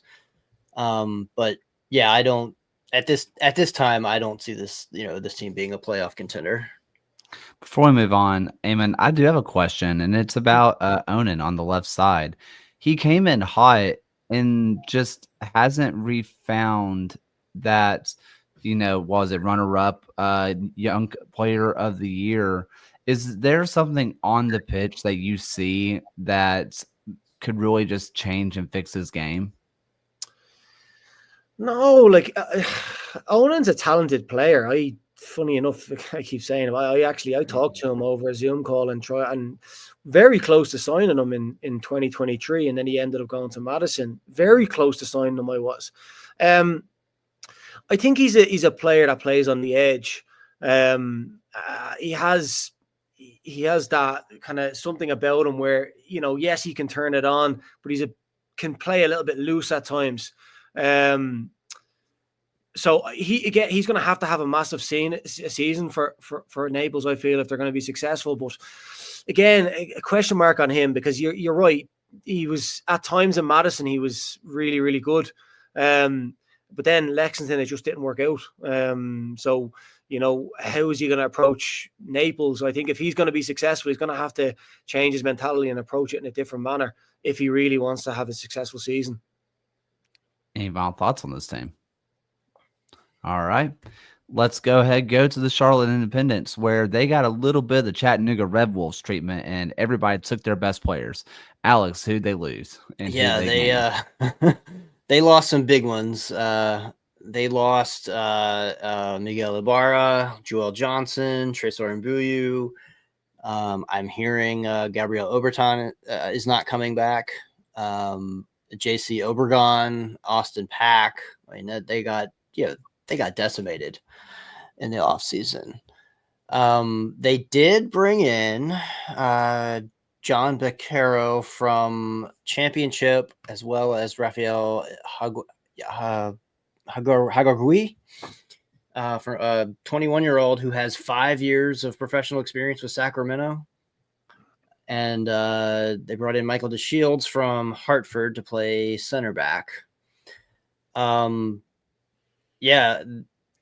one thing about Charlotte is that I think last year they waited till the absolute last minute to start announcing some big names. I think Obregon wasn't even brought in until 3 days before the season started. So, they might have something up their sleeve for the rest of this week. Who knows? But, for now, I think it's fair to, have them ranked down here. Yeah, Eamon, we are looking at this team, and I have the wrong team on this graphic. I'm going to fix that in a minute. I accidentally put one Knox on the screen, so I will fix that in a minute. But when you're looking at a team that has lost as much talent as they have and has seemingly not replaced it, what do you make of that? I actually think of all the rankings, this is probably the most disrespectful one, probably to Charlotte. I think, I think 12th and 10th. No, they're going to be 100% higher than that. And for me, it stems from the coach, right? Their coach, Mike Jeffries, is absolutely a playoff coach. He's listen, he knew what it took to be successful in the USL Championship off a relatively smaller budget than most teams. And look, he's come into USL, he won, and obviously over the last couple of years made playoffs and had success there. Look, Mike Jeffries, he's one of those that just figures it out. He's like a magician. I remember when they first came in 2023, they were so poor to start the season, and then before you know it, they signed a couple of players and they just came together. I think we're going to see the exact same with Charlotte. They always leave it late to bring in players. Sometimes they wait until in the season. And I mean, I'm an example. I played for Mike Jeffries. I played for Charlotte in 2018. I didn't sign for them until April. The season had already started. You know, their budget is okay, but I know it's not, you know, I guess maybe one of the top teams. And I think because of that, they do wait. Mike knows what's about in terms of recruitment. So Mike likes to wait until maybe that last minute until, you know, he finds that gem that hasn't signed for anybody like an Obregon. So I can easily see a couple of signings coming in. But with what they have, I think is absolutely solid and good enough to definitely, you know, be in the playoffs. I think the announcement of Luis Alvarez, I know he was meant to go to Spain. The deal must have fell through. Listen, I had USL Championship coaches call me and ask me about Luis Alvarez. You know, coaches that I'm very, you know, friendly with in USL Championship, and his name was cropping up all the time. He is absolutely. He was, you know, the best young player in the league last year. I think he's going to be even better this year with another season under his belt. I think they're strong in the midfield. Omar Cease, India, Sorensen and Enga, who were there last year. Spielman, who's been there. Dimmick, who's been there. You know, Levy or Levi, however you pronounce his name, stepped up towards the end of the season. Did really, really well in goals. No, that's a playoff team. Now, how strong they are, I don't know. It will probably depend on if they do make one or two signings, whether it's now, whether it's in the middle of the season. But no, that's a playoff team. And 100%, their coach 100% will get them into the playoffs. He'll just do it. He knows exactly how to do it, how it's done. Yeah, I think we're being harsh on Charlotte. Yes, they're weaker, but they're still a playoff team. Yeah, I do like that they're getting a lot younger. They're especially in the midfield there. I think that's going to work to their advantage. Some of their veterans last year suffered through a lot of injuries. So I think that's a good thing. And yeah, Luis Alvarez is by far, he's definitely one of the better wingers, midfielders in the league. We'll see if he lasts the whole season, because I'm sure he's still on the market. If you're a person who's watching and listening to this, if you haven't sat down and watched Omar Cease, you need to. He is almost always my favorite player to watch on the pitch. He just does everything so fundamentally well. He's not overly flashy, but he just looks so good fundamentally. He's a player I love to watch. Yeah, he's excellent. He's definitely one of, again, top sixes in the league for sure, 100%. And just sorry, last on that Alex's point, you're right. They did go younger, and they went younger for. I mean, they're trying to change the dynamic of the club. They're trying to get younger, talented players in, develop them, maybe sell them on. So they are changing that philosophy. And I do. Yeah, the question mark is changing that philosophy, just like Richmond did. How does that play out? You know, over the next couple of years. But I do think right now they have enough in there to be a playoff team. Yeah, and they also have one of the biggest academy systems in the country. Yeah. Final thoughts on this team? Nope. All right. Texoma. This is a team that is also leaving it late to fill out just a right back. They are running out of time. I'm sure they have someone, but they haven't announced it, so we can only do what we can do. That is announced. Alex? Yeah, Diego Pepe was their biggest signing today, on loan from FC Dallas. That is Ricardo Pepe's brother. I see you have him at the starting striker already. So I honestly don't know much about him. Tried to find some highlights on him today, and all I came up was his brother. So he's So yeah. But yeah, I like the signing of Ajmer Spengler. He had a kind of a standout year with Tormenta last year, along with Jordan Chavez and Preston Kilween and Jorge Corrales on the back line. Right back is an empty spot right now. I think they only have 11, 12, 13, 14, 15 players. So they have about five, 6 more signings to go this week. So we'll see who they fill in. But, another late blooming expansion team with a lot of questions. This is a team that you see names that you like, and I'm not just talking about Pepe. You're talking about Solomon Asante. You're talking about a Spengler. You're talking about a Corrales. He's listed as the backup, but I really like McCready as their goalkeeper. I don't think he's going to get started, but I really just like him a lot. Eamon, you're someone who had to deal with Jaegermeister and US Open Cup and the regular USL League One schedule. I'm sure, I am so positive they're going to have a right back, or at the very least fake a 3-man back line because Corrales can play a wide center back position. Yeah. But do they have enough to even make it through the amount of fixtures they're going to play? You can only assume they're going to announce, a good few more players, unless they try to, take younger players in. I really, if I'm being honest, Texoma will be the team that I'd worry about most. I really don't know what their kind of plan direction was. They obviously hired Adrian Forbes as sporting director. He was charged with going out and getting a coach, and I don't know what happened behind the scenes, but next thing you know, he's the coach. Again, great background, terrific background, resume, but coming over to the US, first time coming over to the US,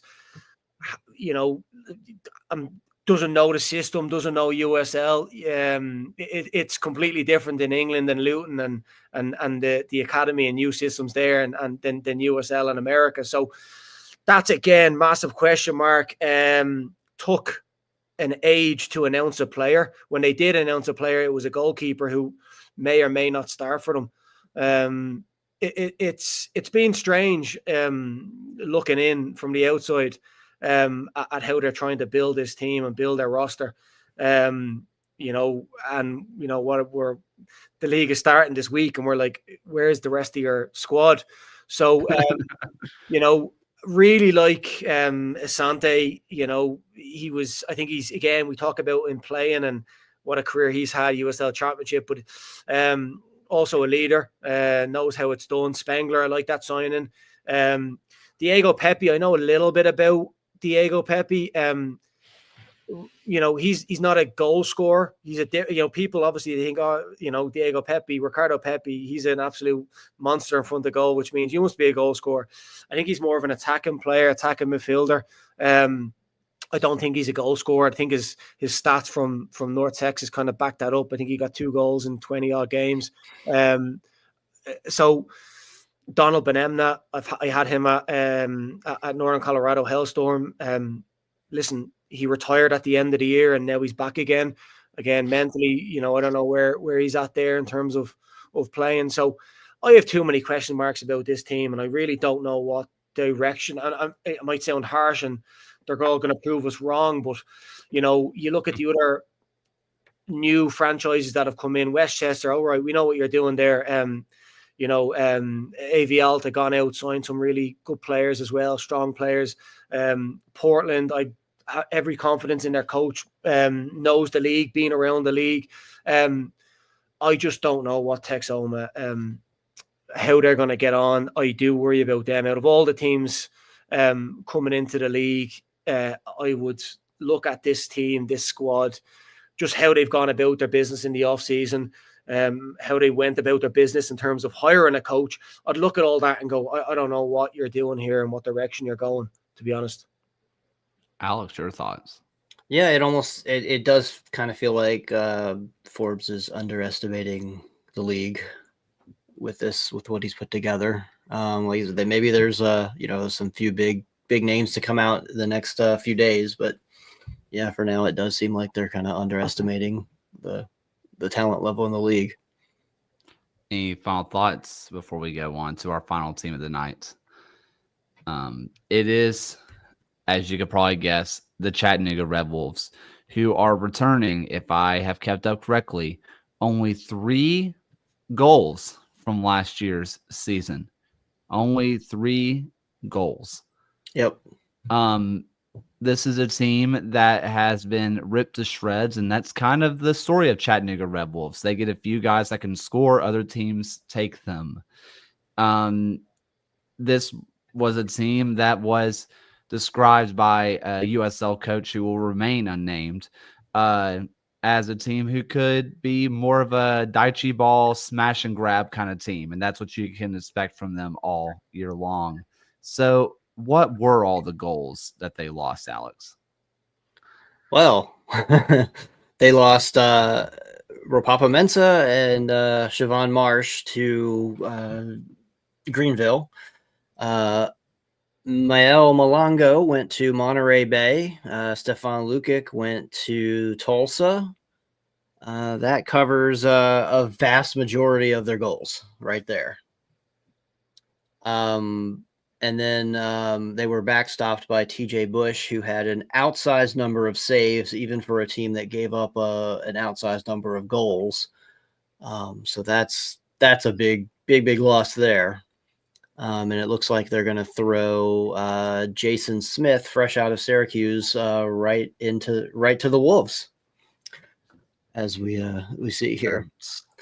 And then it's like this front line really worries me, even though I really like a couple of these players, namely Matt Bentley and Johnny Felipe. Can they carry this team to score more than 20 goals in a season? I have my doubts there. I really am cheering for them to do so, but it's very questionable. I like the defense. Declan Waters put up some very, very good numbers individually last year, even if the team's defense was not that great. And Eric Kinsner, I think he's going to do well in replacement there. Eamon, this was a unanimous last place. Personally, I would give the team without a right back last place. That's just me. But, I mean, this is a team that seems to have lost all of their talent attacking-wise and seemingly didn't replace it. Do you find that quote of Daichi ball of smash and grab to be accurate? Because I kind of like their back line-ish. Are they just going to be stingy and just be hard to break down, or is this very deserving of dead last? Yeah. I do think last year they did play a lot of long balls. A lot of long balls. But last year they had, a long ball to a Mensah, Marsh, maybe fall into the feet of Stefan Lukic. They had some really, really strong attacking players last year. I don't know what's gone on in the background of Chattanooga. Their general manager left recently. Jimmy Weekly, who was in the club as head coach, assistant coach, you name it, operations. He did everything. He also left. They lost a lot of players, big players for them. I can only assume there maybe some budget things going on in the background there. I don't know, to be honest. But I'm looking at that team, and yeah, I would worry for it, to be honest. I think Jonathan Felipe, I thought he was excellent when he first went to Chattanooga. I think coming from Hartford on loan. Excellent. Thought he was, going to have I actually thought he was going to have a standout year last year. Then he got injured. So what's he going to be like after a year out? I mean, it doesn't just, come back like that. Sometimes it takes a few months. So again, what's he going to be like? Matt Bentley, obviously, Alex, him at Richmond. He's an effective player. How many goals is he going to get? I'm not sure. I look at the midfield. I mean, Walefi, listen, I played with him in 2019 at Chattanooga Red Wolves. Shows either how old he is or maybe how young I am. I don't know. But he, excellent player. But again, he's getting on. He's had a lot of injuries. Nap. I on paper, looking at them, I think they're going to struggle. I actually like Green, but I don't really like their back line. I think they're some of the players that were there last year. I thought they struggled defensively. I really did. Not sure on their goalkeeper there. I just see it. I see Chattanooga struggling. I don't see them. I actually had them, maybe one or two places higher than 14th. But I will say this, the positive that I will say is Scott McKenzie, this is going to be his third season, in Chattanooga in the league. He should know what it's about. Should have tactically kind of tried to figure it out and how can we get results. So that's a positive. And I do think they've had a really positive results-wise preseason. Yes, they have. Yeah, I think did they not beat Kayla? Did they not beat Birmingham in preseason recently? Yeah. 2-1. No real details were given besides it was a 2-1, but yeah, they won, seemed pretty handily. Yeah, so that's always, listen, having a positive, strong preseason is big. It can be big anyway. So that's definitely positive for them. But just looking at that team there and what they have, and if they do get one or two injuries to one or two key players there, I think they're going to struggle big time. Alex? Yeah. I think it's the returning core. They have experience, they have potential, but yeah, this is they're going to have to play like they've got something to prove. And yeah, like you said, Scott McKenzie, I wouldn't put it past him to find some sort of success out of the squad. Maybe not playoffs, but maybe also not wooden spoon. That's all you can ask for, I guess. Any final thoughts on the Chattanooga Red Wolves team? No, but I will say this in terms of your dice ball. I do think that if you're hard to beat in USL League One, I mean, if that's the way you're going to play, hard to beat, hit the ball long, teams make mistakes. You'll eventually get something. And obviously then it's a question of whether you take that chance or not. But you can get really positive results by just being hard to beat, and playing long ball and playing off seconds. So if they do that effectively, and if that is how they're going to play, they might then surprise us and really, I don't know how high they can go, but they might surprise us for sure if that's how they're going to approach things. I just don't know, I guess, how they're going to play. And if they do try to be expansive, they will get eaten to shreds, I think. Well, one thing that we kind of noticed on the USL show the last couple of years is that the League One teams that really make a run in the US Open Cup are the defensively strong teams. Obviously, the Jaegermeister Cup last year was built for goals. Just score as many goals as you can. That's the tiebreaker. But US Open Cup is how good are you defensively? Can you stay strong for 120 minutes or even just 90 minutes and sneak out a 1-0 win? If that's what they are going to do, I don't think it's going to last for a league season. I don't think that this team can do that. But if they can stay strong and be solid defensively, be tough to break down and get their long ball, you could see a mini run out of the Red Wolves. I don't think that would be the most surprising thing in the world. Yeah, I agree. I agree with your point. Like if you're gonna, Jaegermeister Cup, USL Cup, and you're playing against teams that are, stronger than you and are in a higher level than you, if you decide to go, well, our attack versus your attack, you're going to lose. They're going to have a stronger attack. Just budgets alone are going to dictate they will have stronger, better players. So you have to be defensively strong and just work on your defensive organization, because in a game of soccer, you're going to get a chance. You just will. So yeah, definitely when you play against those higher ranking teams, higher levels, you have to be defensively strong. So I'm not surprised that it's the defensively strong or more organized teams that do better in the US Open Cup, because if you decide to have a shootout, you are not winning. Well, we are 2 hours in, and that concludes our League One preview show. But before we let you go, Eamon, we have our final question of the night that we always do. What have you been watching lately? What's been on the TV? Are you like movies, box set? Like, what are we doing?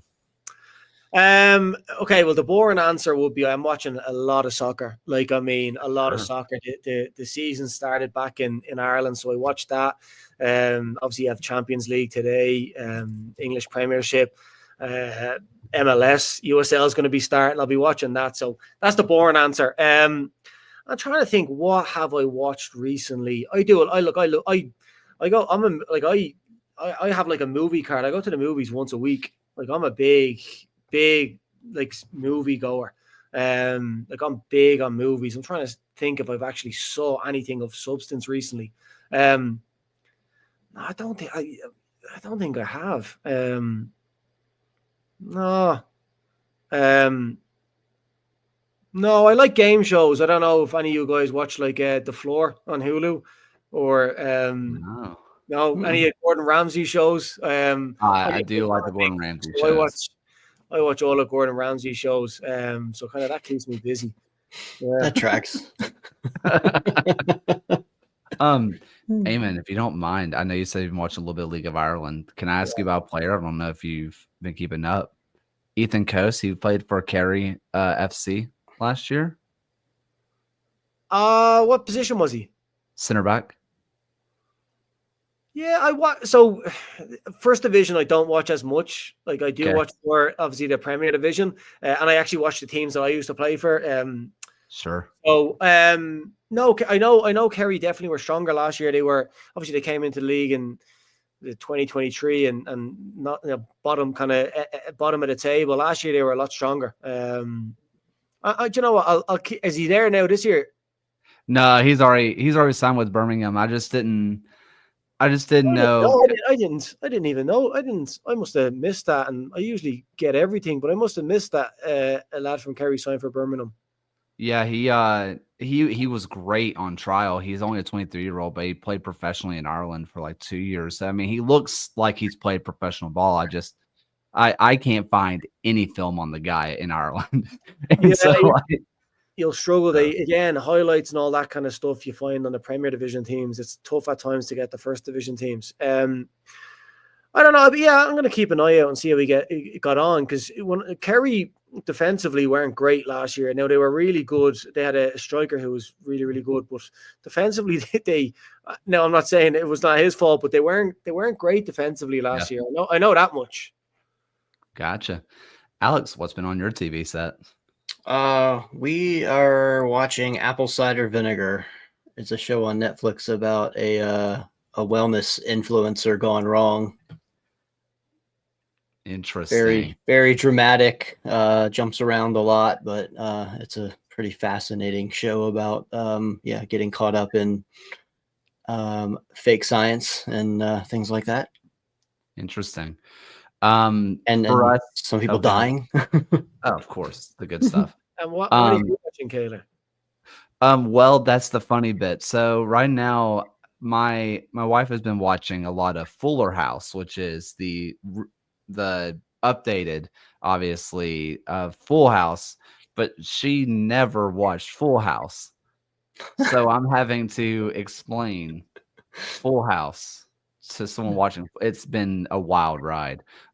Definitely throwing her under the bus, and I'm sure she's going to say something about it later because the door is wide open. So it's fine. But yeah, that's been fun. It's been going through memory lane of watching Full House again has been fun, and seeing someone watch it for the first time is fascinating.